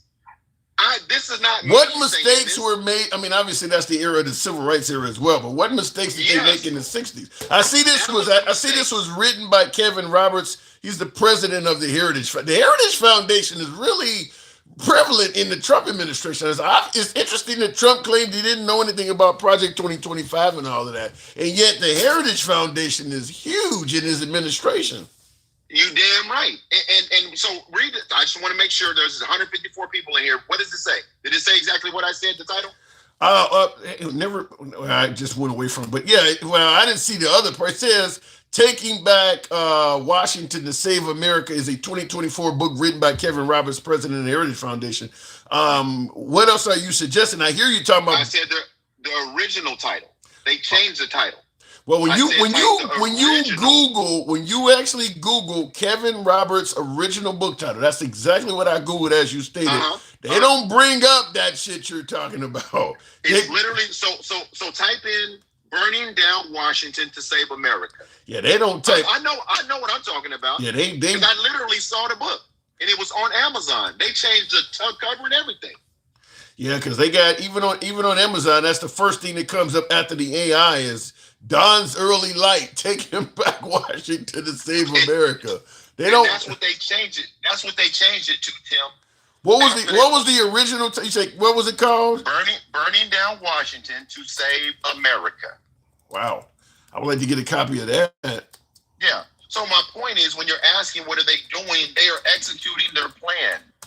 And when people like MAGA React say I'm fear mongering, Google some shit, learn some shit. Stop coming up here squeezing your pecker and his pecker at the same time to just be right.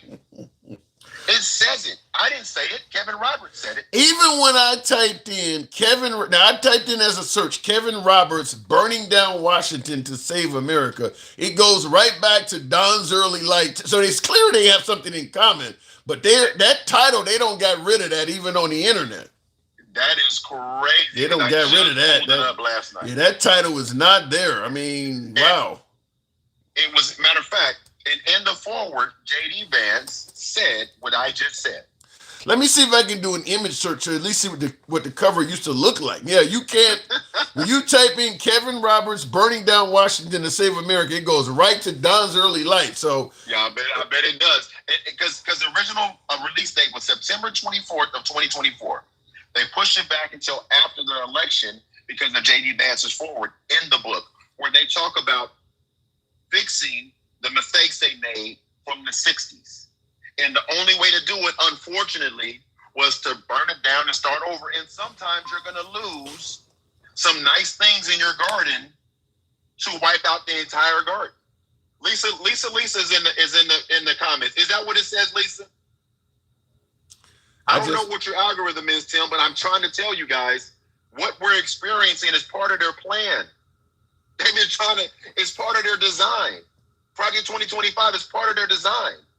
They're trying. Yeah, I think when Trump talked about when he got pissed off at the Democrats and he said he's going to talk to what's the name of Project 2025, whatever that guy's name is, he spilled the beans that he knows about Project 2025. And I think there's simply too much of Project 2025 that has come to fruition to deny it at this point. Like, you can't deny something that your administration is actively doing, plus a whole lot of people that were involved in Project 2025 are on the administration. But obviously he couldn't admit that while running for president. So, well, of course. But here's the thing, and I want you to look up JD Vance. My computer is too screwed up to look up anything, man. I'm having problems. Well, you don't have to do it right now, but I want you to look up the JD Vance forward from that book and read it. And when you read it, you're gonna be like, "Holy shit!" What I'm telling you is what they said. The only way they see to fix it is to burn it down, to get rid of black, brown, woke, DEI, all of that stuff. And along the way, there's going to be casualties. It's not me saying it, Tim. So what is this like? What is this like a goal of? I mean, like an effort to have a white America or something? Yes, and that's what Stephen Miller said. We only need 150 million people in this country, all white. I didn't say that's what Stephen Miller said. You can look that up too. Yeah, but even if you made America white and you did what they're talking about, where you're burning things down, I mean, obviously you're gonna end up killing a lot of black and brown people that are just simply fighting for their existence, or you're deporting them to other nations. Whatever you're doing to get rid of everybody, I mean, that's going to make the rest of the world start treating America like North Korea. So, I mean, what do they think's going to be left? They're going to just become an isolationist country? That's what they want. Yes, that's what they want. Why do you think he was talking about the Golden Dome over the United States? Why do you think they were talking about all that, Tim? Listen? Do you think all of these comments that Trump? The only difference is Trump can't hold his water. That's why J.D. Vance is more dangerous. You remember people that said J.D. Vance is more dangerous than Trump? I hear it all the time. Because J.D. Vance isn't going to play his cards the way Trump can't stop talking. I don't think I disagree. I don't think that J.D. Vance is more dangerous, and I'll tell you why. Because to do something that's so significant of Project 2025, you need the power of Trump. J.D. Vance does not have that. People don't fear J.D. Vance, where they'll go along with things they disagree with just because he's J.D. Vance. So J.D. Vance may be smarter, as you're suggesting, and he won't spill the beans and run his mouth like Trump. But I think a lot less Republicans would go along with the program if it's being implemented by J.D. Vance as opposed to Trump. I don't think you'd have Lindsey Graham and Ted Cruz and folks like that who clearly have a difference of opinion keeping their mouths shut if J.D. Vance is at the helm as opposed to Trump. Well, I agree with you. And that's the reason why they have him there now. Long term, he's not the right person.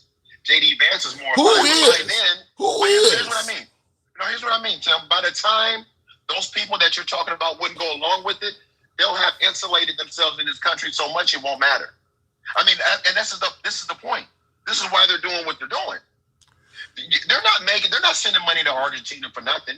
They're not insulating Washington for nothing. They're not doing all of this for nothing, Tim. Yeah. They're doing it to insulate themselves because the more information that comes out and the more things they do, they're going to hurt more middle and lower class white Americans, and they're going to eventually. They're ultimately going to do what they did on January 6th, and they know that. That's really frightening. I know, but tell me where they're. And this isn't my theory. I've read this shit.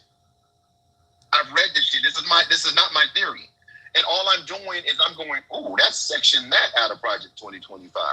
Oh shit, that is that out of his book. That's exactly what J.D. Vance said. That's exactly what Peter Thiel said. Yeah, that part is obvious. And by the way, I cannot find a copy of the picture burning down Washington to save. I even put in book cover. I cannot. Everything comes crazy. Up with. Well, here's Don's early light. It says taking back. Yeah, it keeps going right back to Don's early light.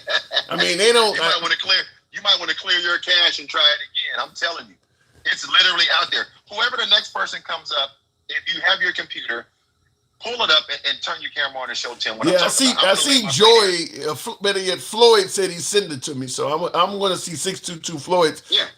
It doesn't come up. I've been looking for it. Now, this is the last thing I'm going to say before I drop Tim, because You asked about the money. There was no reason to do this double speak about the Democrats opening the country. You know you can use the nuclear option. You know you can put another healthcare plan on the table. You know you can offer something, and they've offered nothing. That's number one, right? The Republicans haven't offered anything to a negotiation. Shit. They don't want to. Right? They don't want to have universal health care. The right don't want. Correct. And I see somebody in the comments says the browser Edge has it. Okay, so it's not on Google, but other internet browsers may have it. So which would speak volumes about Google. That obviously Google may be working in cahoots with the Trump administration.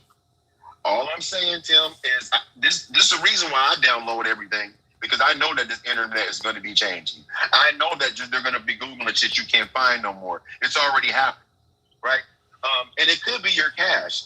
And this is another thing about algorithms, because other people said they used Google and they saw it. Yeah, right? So this is about algorithms. But here's my thing, and I'm gonna leave it with this. At the end of the day, the MAGA supporters are willing to not believe anything in hopes that this man, this perfect one white man, could change the world and change their lives indefinitely.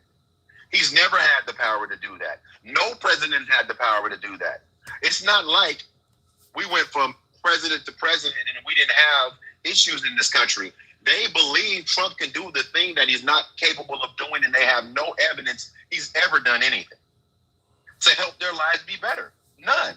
Even when MAGA was talking about all of the shit about PPPs and all of that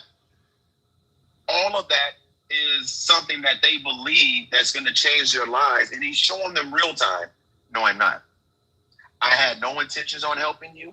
I have no intentions on helping you. I'm going to call your state and tell them the money you just got to give to your constituents in your state, don't give it to them. I know you have it, but don't give it to them.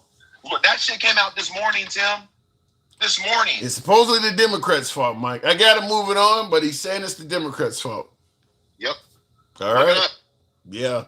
Tough times. Wow. Now some of that stuff right there is just downright disturbing.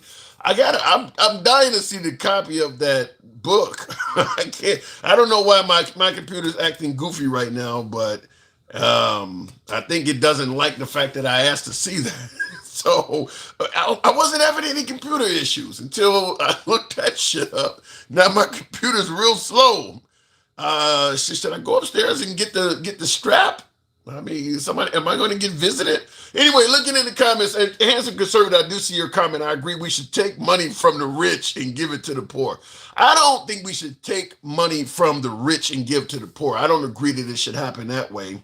But I don't favor gaming the system in favor of the rich so that they get richer and the people at the bottom have a harder time getting out of their own environments. And that's what we've been doing. We've been gaming the system. So, to me, freezing minimum wage is a great benefit to the employers. And that is a negative to the employees. You got to work harder now to make more than minimum wage. Maybe you need to go back to school. Maybe you need to switch jobs. Maybe you need to learn a trade or whatever. It's harder. Whereas if you just continue to do your job, you got decent wages. Or if you apply for jobs because minimum wage increases every year, you would get extra money. Now all of a sudden you got to do shit because they froze the minimum wage. That works well for employers. It does not work well for employees. And then that can be everything else from breaking up unions is not pro-employee, that's pro-employer. That ends up turning into money into the pockets of employers. I mean, we've done a lot of things to help rich get richer. So I don't suggest taking money from the rich, but I don't think you should make the system favorable to them and less favorable to the non-rich. And that's exactly what we've been doing.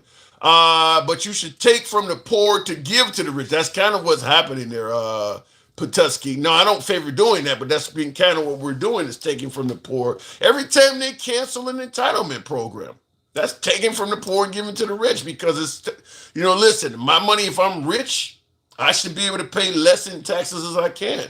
Well, when the wealthy get tax cuts, the money has to be made up from somewhere. I mean, Trump is talking about creating some sort of iron dome over America It's going to cost an insane amount of money while giving tax cuts. Where the money going to come to pay for that? It's going to come from the lower class. I mean, it's as simple as that. I mean, every time he gives out a tax cut, because a tax cut means a hell of a lot more to somebody who's rich. It's going to save them a ton of money. So, yeah, I do believe that we're currently, by backdoor means, taking from the poor and giving to the wealthy. That's why you're starting to have more and more billionaires and more impoverished people. Both groups are growing. The poor is growing. The ultra wealthy is growing. Because the money's coming from, looking in the comments, billionaires used to pay more taxes before Reagan. That's when America was great financially. And that is true. If you go back to the era of the Kennedy era and things like that, they didn't really have billionaires at all back then, Zebra. Wasn't too many people in the 60s billionaires. But even still, yeah, they did pay a lot more percentage-wise in taxes than they do now. Now they've really made it so that if you're wealthy, it's a snowball effect. It's easier to maintain and grow your wealth if you're wealthy because the system is more favorable to you. Continuing on, billionaires don't want everybody to have equal opportunity to get where they are. That's true. I do believe that. Tim, back then there was more oversight than now. That is true too. We keep talking about you don't need big government. Let the free market decide. A lot of folks believe that big MAGA Reacts is one of my viewers that often says that. Tap the screen, get us on up to 65,000. We'll take the next caller. MAGA Reacts often says that. Jeremy, one of my MAGA viewers, says that you should let the free market decide. Well, the free market is the reason you need to have labor laws. You needed to have FMLA and things like, because the free market wasn't going to do any of that for you. The free market is the reason you needed to have unions. The free market treats employees like shit.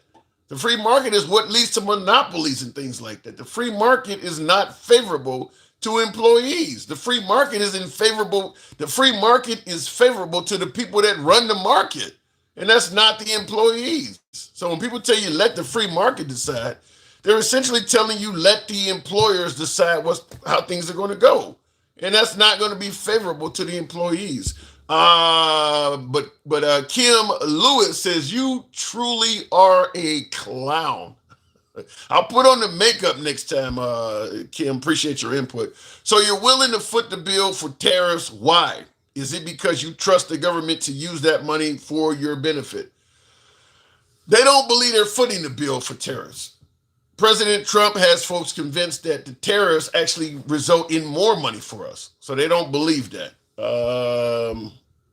Wow, he says, because they are just waiting to share the riches. Good luck with that. Yeah, you're right. At least I get the sarcasm. That ain't going to happen. I mean, Social Security is doing good, right? Jeremiah, I'm not going to say that Social Security is doing good, but get rid of it and tell me you're better off. It's the same thing people often say we don't need universal health care because it's not working in Canada. It's not working in the UK. It's not working in Australia. Get rid of it and tell me they're better off. No, it's not perfect, but it's better than not having it at all. So I don't buy that we're expecting it to be perfect. But I think it would be worse if you get rid of it. That's what I think on a lot of government programs. I think you would actually be worse off. I mean, people say the minimum wage ain't working. You think we'd be better off if you got rid of it? Just let the employers pay what they wanted to pay? I think it would be worse. Bring back widespread unions, says Tar's Legacy. I'm 100% behind that. As someone that has worked for two different unions, International Brotherhood of Electrical Workers for AT&T, and I was in the Teamsters for United Parcel Service. I was a Teamster union member. You make a lot more money, you get a lot more benefits, you have a lot more job security working in the union than you do in the free market. Corporate America, now that they have these right to work states, they can make up any reason to fire you. They can literally fire you at will. I don't know why employees, the regular folks thought, let's get rid of the unions and make it a right to work state. You already had that. I want to make it so my boss can fire me anytime and I can quit anytime. You always had the right to quit anytime. Why the hell would you do that? Anyway, looking in the comments here, somebody, Lorenza, if we play our cards right, we can get enough of that sweet Social Security money to rent a cheap condo. I don't know where you're going with that, Jeremiah, but the rich people provide jobs and pay more taxes than anyone. Yeah, but you're making it sound that they can provide. Just having a job ain't saying shit. You can have a job and still damn near be homeless.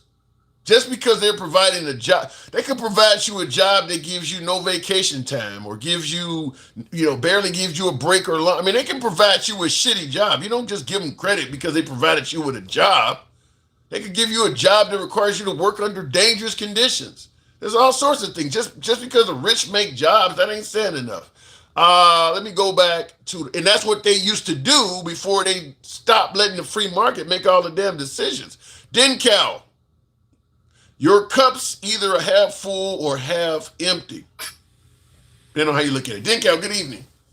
Good evening. Good evening. Why is this man demanded, actually he won in the Supreme Court, that SNAP funding does not continue even though it appears the money was there?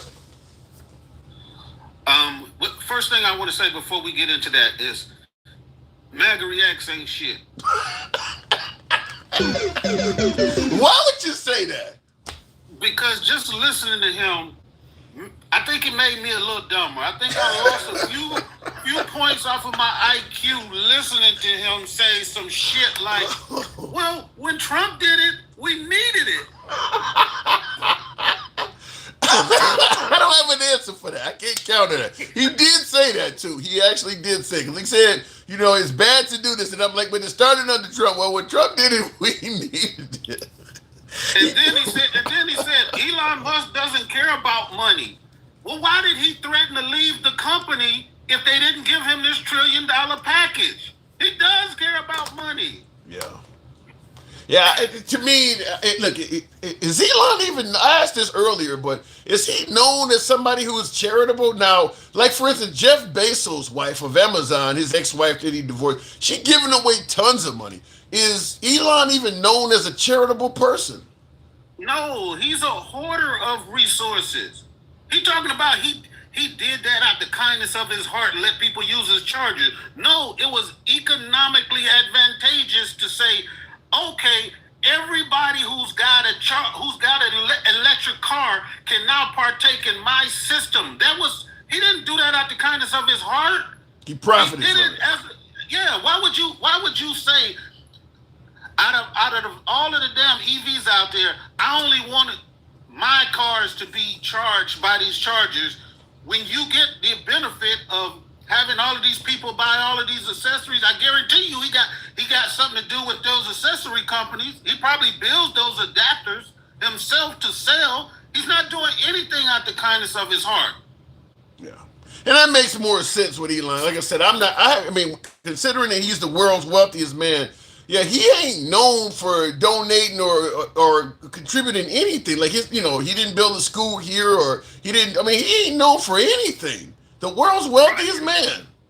Right. One of those think tanks, he was speaking to one of those think tanks and he said, if you provide me with a plan to get rid of world hunger, I would donate billions to that cause. And when they gave him the idea of what to do, he didn't fucking do it. Like he's not a philanthropist. He's not somebody. He's an evil motherfucker that's using his money to achieve his world view. And what is that? What do you think that is? It's for it to be an autocracy where the tech billionaires or the inventors get to run the world. You can go look it up. He's already had sit downs with think tanks and stuff, and he's saying that in the world in the future that computers are going to be doing everything. People are not going to have jobs anymore because the computers are going to do everything. So he was having a conversation trying to explain to them or try to get an understanding of what would be people's motivations in the world. Like he's playing God shit, you know what I'm saying? He's trying to figure out, okay, we got religion to help give people meaning, but how are we going to replace that motivation you have to wake up in the morning and go to work and feed your family after the computers take over every fucking thing. That's some scary world. Yeah, that shit. is. That is some frightening stuff. I mean, are we going to be complacent in allowing that? I mean, because he's really running things over here.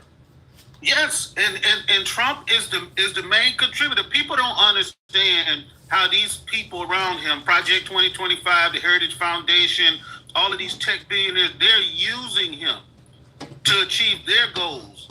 He doesn't understand that. Just like you said, they can't do it without him. Right. Steve Bannon just said it the other day. He was like, we won't have another opportunity to achieve our goals without Trump. He's the only vehicle. That's what they called him. He's the only vehicle to get them to their worldview, which is that's what I told. Because Mike normally comes hard, but that's what I told him as well. When people say that J.D. Vance would be worse than Trump, nobody has the love and adoration of Trump. I mean, without Trump, there's still MAGA will still exist without Trump, but it will not have the same level of unity as Trump does. Trump knows how to speak to people. He knows how to get things done in a way that I don't think J.D. Vance could come close to doing that. Right. Yeah, it's crazy, man. And this is going back to another topic you had. I hate to get you off your no, go ahead. But the other day you guys were talking about,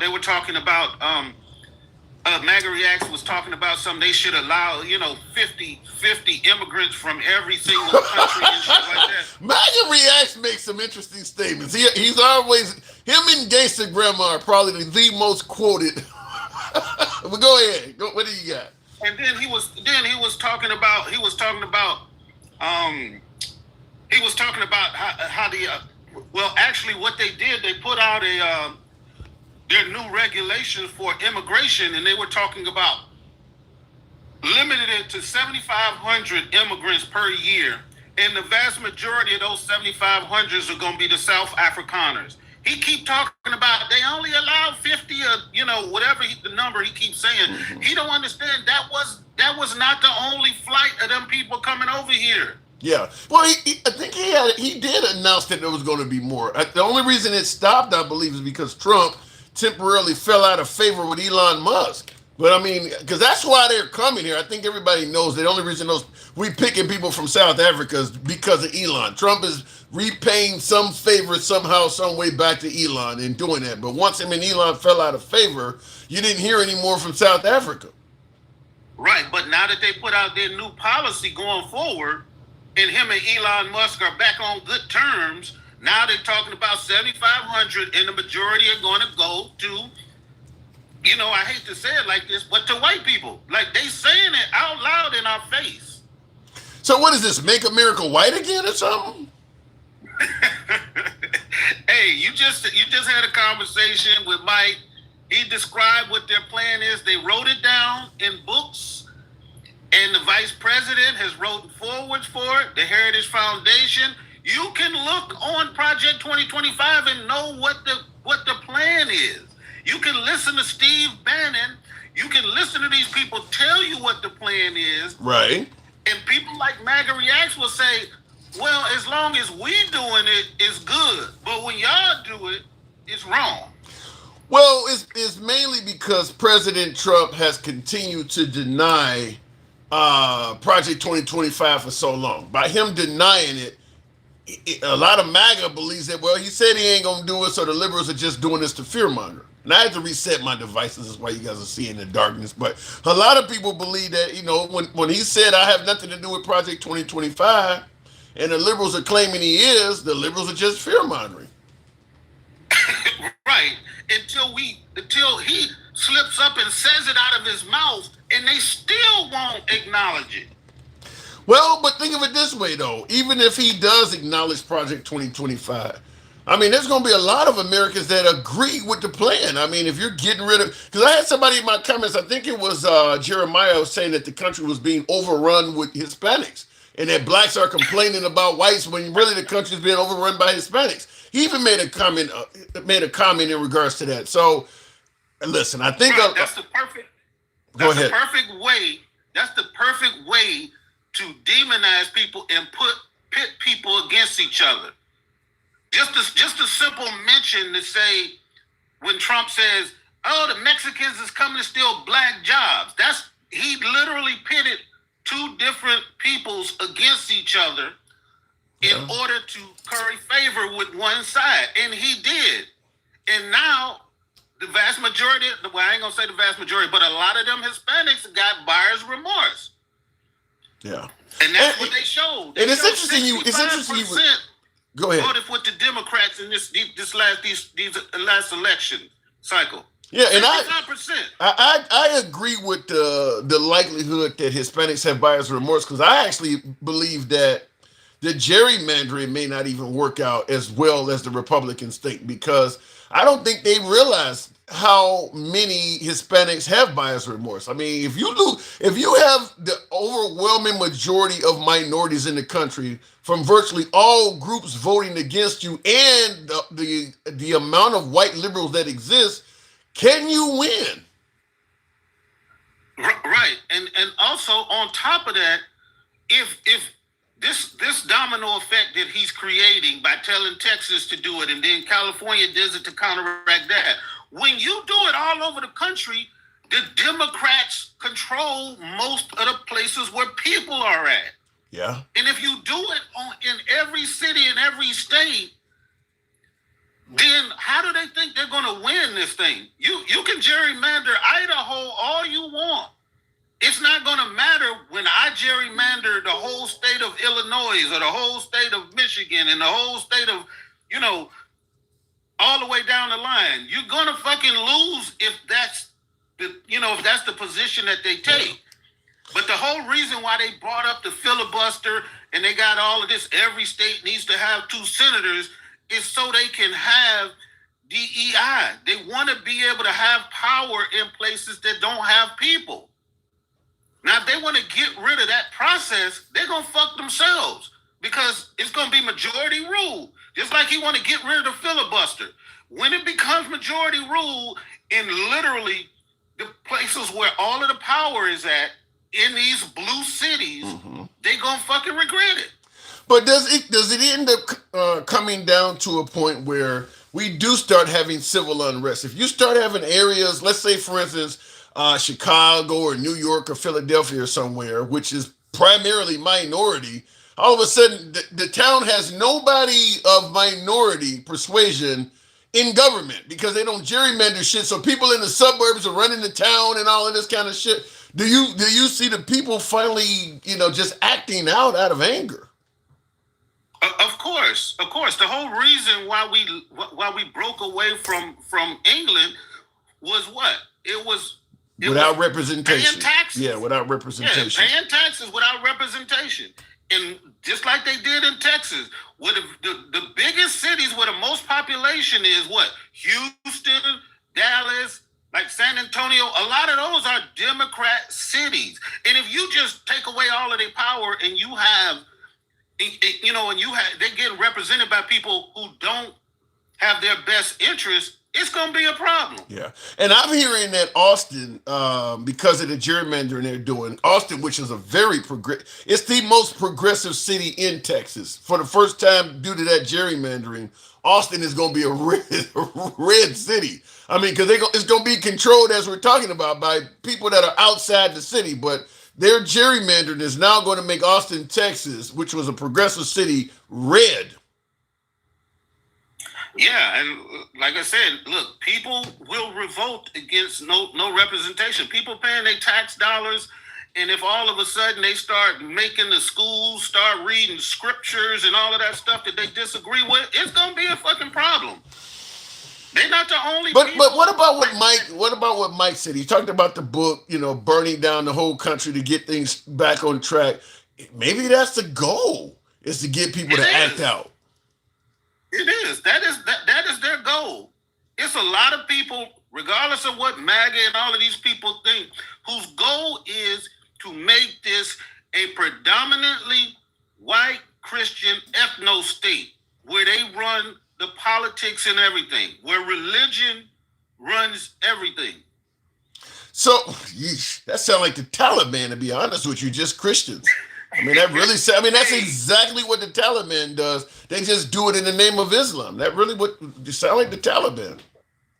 Right. There's both, you said it a couple of times on you, like when you think about it in history, when you think about far right governments or authoritarians, they end up being that. Yeah. It's always about using the religion, and they control people through religion. And they use a radical interpretation of the religion to do it. And these people go along with it. They claim to be Christians, but they watch the president of the United States literally go to court to stop people from eating. And then when you say something about it, MAGA React says, well, you can't just keep giving people a bunch of money or it'll destroy society. What the fuck? Why do you think, listen, I get that, Trump or Elon or some of these folks who are ultra billionaires, I get why they don't want to share. But why do you think MAGA, who, primarily comprises of a bunch of poor people and working class people just like you and me, why are they okay with that? When they could also easily themselves be somebody who might need SNAP. I mean, anybody can fall on their face. Why are they okay with this stuff?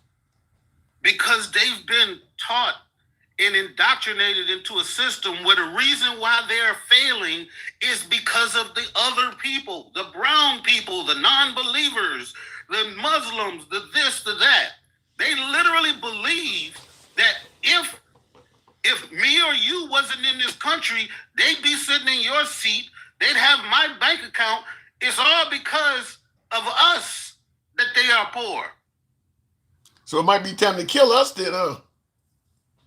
Hey, I'm glad that still to this day the Second Amendment applies to me too. They can come get some. So, let's go down the dark path of coming and getting some or fuck around and find out whatever. How does this end? I mean, if there is civil unrest, I mean, because there's obviously far more white Americans than there are people of color. I mean, do we get eradicated? I mean, shit, do we become extinct in America? Like the Jewish in Germany where there's virtually none of them? No, I think I think that there's still things in place to prevent us from going far over the cliff. Like we still do have elections. We just had some.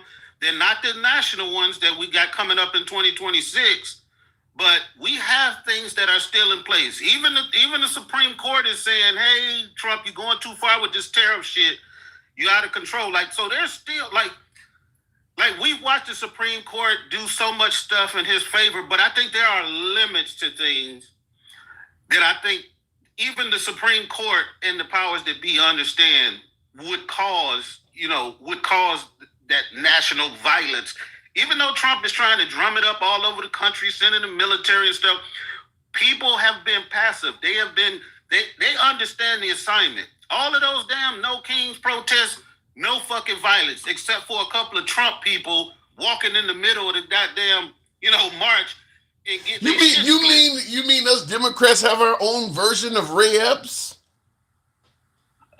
Hey, you can look it up. All of the things that happened were people antagonists walking around with Trump hats out there preaching in front of, thousands of people saying, calling them all kinds of names. Like you gonna get the reaction you asked for. But 99.99% of all of those, the biggest protests in the history of this country was peaceful. And he wanted it to be, he called us hateful. He tried to drum it up. They tried to drum up. So we have to spend 3 more years this is what I'm saying. The Democrats have to spend 3 more years trying their best not to get involved in a fight that the other side is adamantly provoking, is what it sounds like you're saying. No, I just said we got 2026. You feel confident? You feel confident the Democrats will win? You feel confident it'll be a free and fair election? I feel confident that they'll win. Free and fair, I mean, I don't know, but I think this would have been an opportune time for him to, to test the platform and it didn't work. He sent those monitors, all around California and stuff. Right. They didn't find anything. Imagine, they said it's like 20 million illegal voters in California. If that were true, wouldn't they find it now? Yeah, listen, I've said it a million times on the program. I know my MAGA side of the audience don't like to hear this, but yeah, he's made a million claims about how the 2020 election was stolen. And you haven't arrested one dead man or one illegal immigrant or one person that lied on the ballot. Like, if all this cheating happened, you haven't brought anybody to justice, not one person.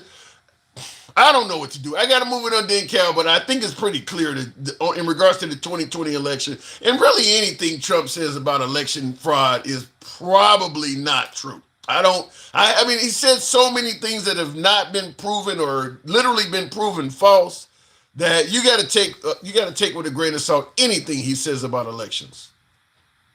Right. So we just need to keep our eye on the prize. As much as we can, stay within the system. But I think if we prevail in 2026, we need to, I know it sounds harsh, but we need to get rid of the filibuster. We need to pack the fucking Supreme Court. And we need to start making laws to start reining back in some of this power that they've given to the president of the United States. Good luck with that. Thanks for coming through. Appreciate it, Denkel. All right. And listen, I think in regards to reining in power given to the president, I think a lot of us are going to agree with that. Even some Republicans probably agree, and they just won't say it. I mean, Trump is doing a lot of things.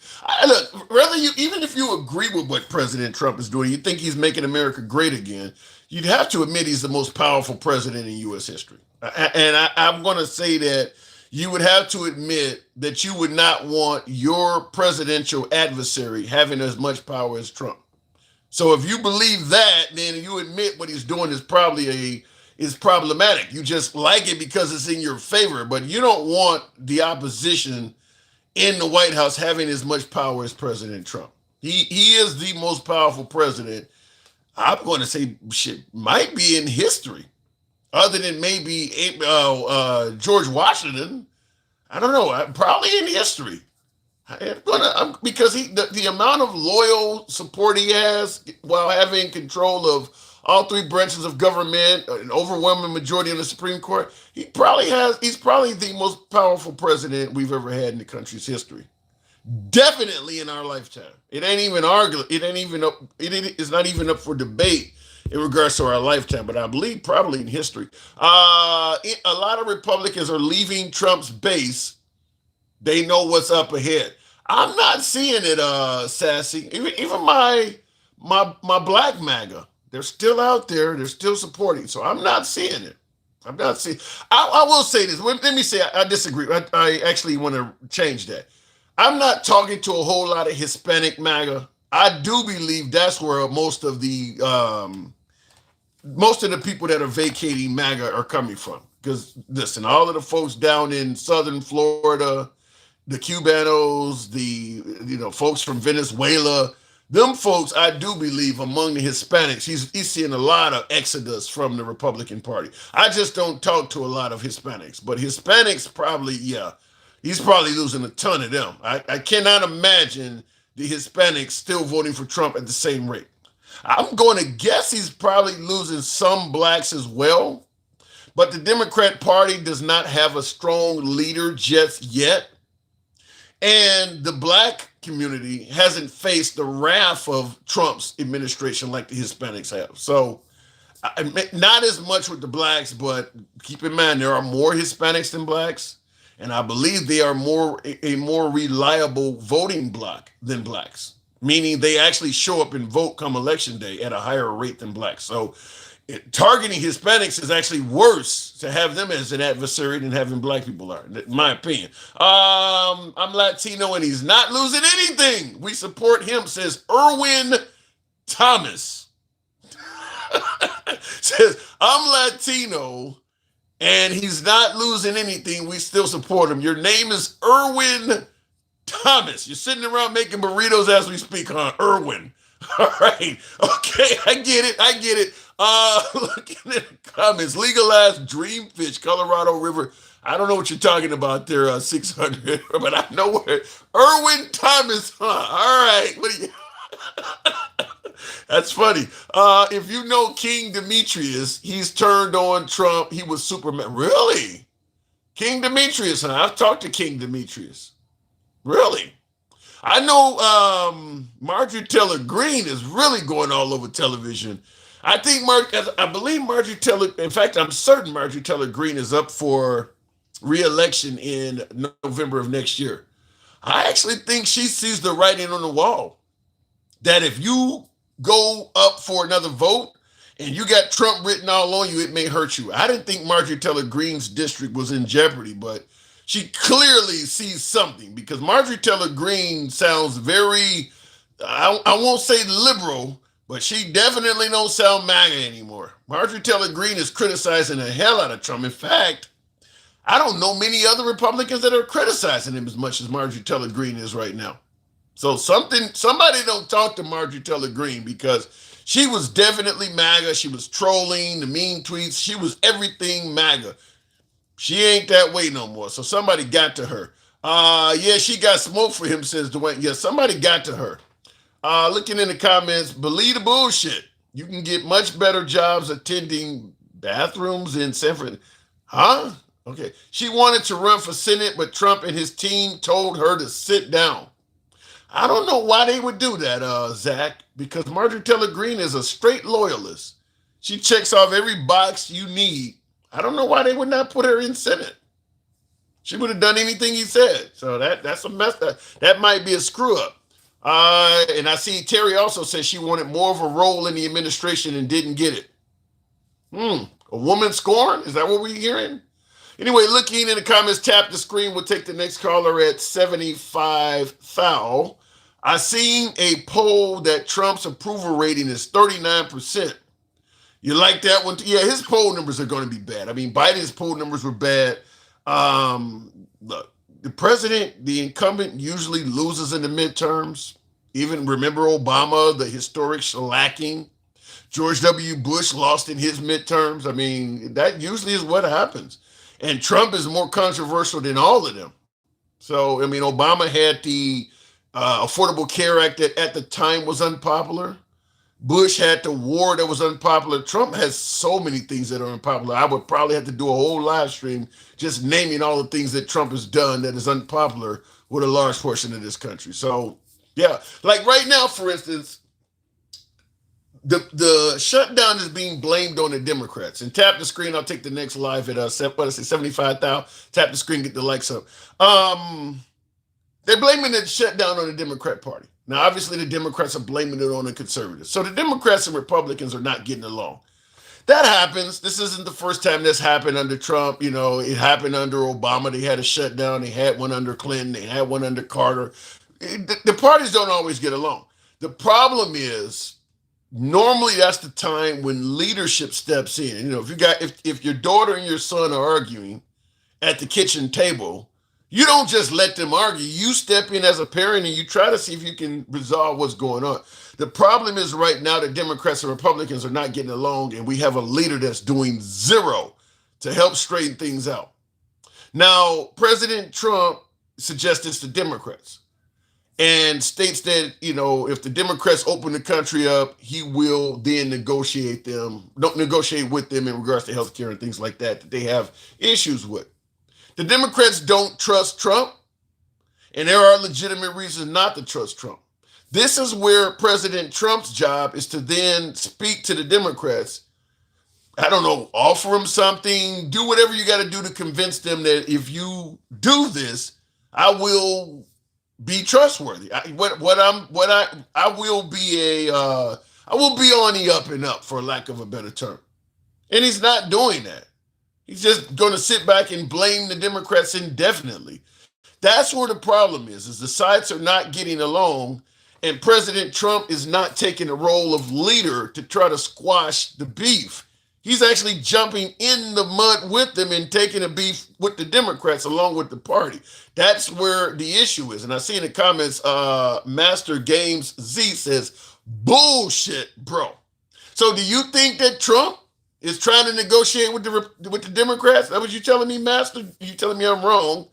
Look, if the Democrats are saying they don't trust Trump because he's doing everything from indicating he's targeting Democrat programs.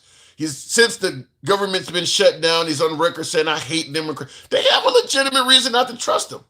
So if they don't trust him, then he would come forward and say, look, we've had problems in the past, whatever the case may be. What do I got to do to show you that if you open a government, I can be trustworthy in negotiating with you? Give me something that I can do to show. I mean, there's a way to do this. Just continuing to say, well, you Democrats are full of shit, you're not going to get anywhere. And that's what he's doing. That's why I say, as a leader, he's not doing what is necessary to get us past this. Just continuing to blame the Democrats indefinitely. Not to mention, throughout the shutout, he's posted pictures of Mike, what is the minority? Hakeem Jeffries wearing the sombrero. And I mean, obviously, they have the No Kings protest, and he's, posting pictures of shitting on the crowd. Right now, you need the parties to work together. This is not the time for tweets and jokes and all this other crazy shit. That's not what you do it from a leadership standpoint. That's just not what. This ain't the time for jokes. People are, the aircraft industry is shut down. People are claiming they're not going to get snapped. People are losing jobs and shit. Well, I'm gonna tell a few jokes now. It's just not the appropriate time to do it. But I understand if you're on the right, you agree with it.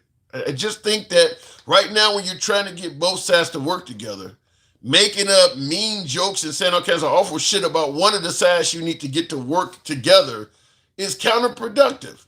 You can tell the jokes later. That's just not. I don't see how that's productive.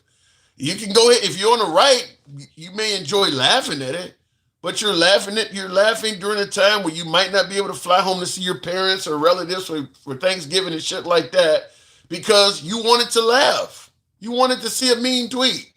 Okay, well, enjoy the mean tweet at Thanksgiving Day alone. Turn on your TV and watch the mean tweets. Look, I don't get what you're saying there, Master Game. Look what a non-answer is. But listen, you think that Trump, during a time when both parties are not agreeing with each other, you think what Trump is doing is the proper response to that? You think what he is doing is conducive to getting them to work together? That what you're telling me? Trump got the Supreme Court on his side. They are singing fuck SNAP benefits and all you poor, less fortunate motherfucker. Well, fortunately, I'm not one getting SNAP, but I think what you guys fail to realize is that canceling SNAP is going to hurt more than just the people that receive SNAP.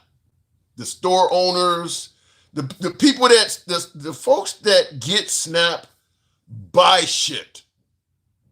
The people that are going to get hurt also are the people that sell them that shit. I don't think you guys realize that. While you're celebrating the person that is not getting benefits, the store owners that they buy from, all of them people that you're hurting them too. The SNAP folks go to Walmart. The person who is using an EBT card to buy $200 worth of groceries, that's a $200 sale that Walmart don't get anymore. So I don't think you guys realize it's not just hurting the people that are getting the money. It's hurting the people they spending it with too. Think ahead. I guarantee there's a whole lot of small business owners and a bunch of small business owners and shopkeepers that are MAGA that sell their products to SNAP recipients. Small town, you got a Dollar Tree you're running in your town. All of the SNAP customers are coming because Dollar Tree and Walmart might be the only place they can shop for 100 miles or 50 miles or 20 miles. They're not coming in there anymore. So if you run that shop, you're missing them folks. Maybe you got a small gas station where people come in and use their EBT to buy little milk and eggs and staples in that small town. Okay, well, if they don't get the money, you don't get the sale. It's going to hurt a lot more than just the people. You guys don't, I think some of you folks are not thinking far enough down the line to see that. I really do. Just You Mom says SNAP. Turn the acronyms, SNAP, to Stop Needing Assistance, Please. Damn. We become a country of I hate the poor? I mean, can we just come out and say we hate poor people in America? Stop needing assistance, please. Yikes. Okay. MAGA and Republicans don't have the critical thinking to think ahead. That's the part. Okay, Richard, listen, I do believe people who think that ending SNAP is only going to hurt the recipients are not thinking ahead. I mean, if you got, this is the same thing when folks wanted countries to pay their fair share and they were in favor of Trump's tariffs. And then they found out, well, that's going to mean I don't sell none of my soybean anymore. I mean, you understand that every action has an equal and opposite reaction. People just, well, you're going to get rid of these people, these freeloaders that are receiving my tax money. No, you're going to feel it in other areas. You just don't know it yet. You're going to feel it in other areas because if I can't sell, if I got a small business and 20, 30% of my customers are SNAP recipients, and now they're not coming in here because we voted to get rid of any benefits to them, then I got to raise up the price of my stock to stay open that I'm going to sell to the people who got jobs every day. I mean, otherwise I'm going out of business. I done lost a chunk of my customers because they don't get SNAP anymore. So the other customers that still come in, you working motherfuckers that don't want to give out SNAP, then I got to charge you a little bit more. I got to stay in business, right? I got to pass the cost on somewhere. You guys don't realize that. We'll see how it goes, though. Do I like Nick Fuentes? No, Nick Fuentes don't like me either. America is being torn apart and no one knows how to put it back together again. Where is Captain Sava? I guess America is the hoe because Donald Trump is the pimp. Prophetic. That is prophetic. There may be some actual validity in it. Anyway, let me go back to the box now. You guys got me up to 75,000. Real quick, the pride is too strong, Tim. Well, pride and poverty starts with the same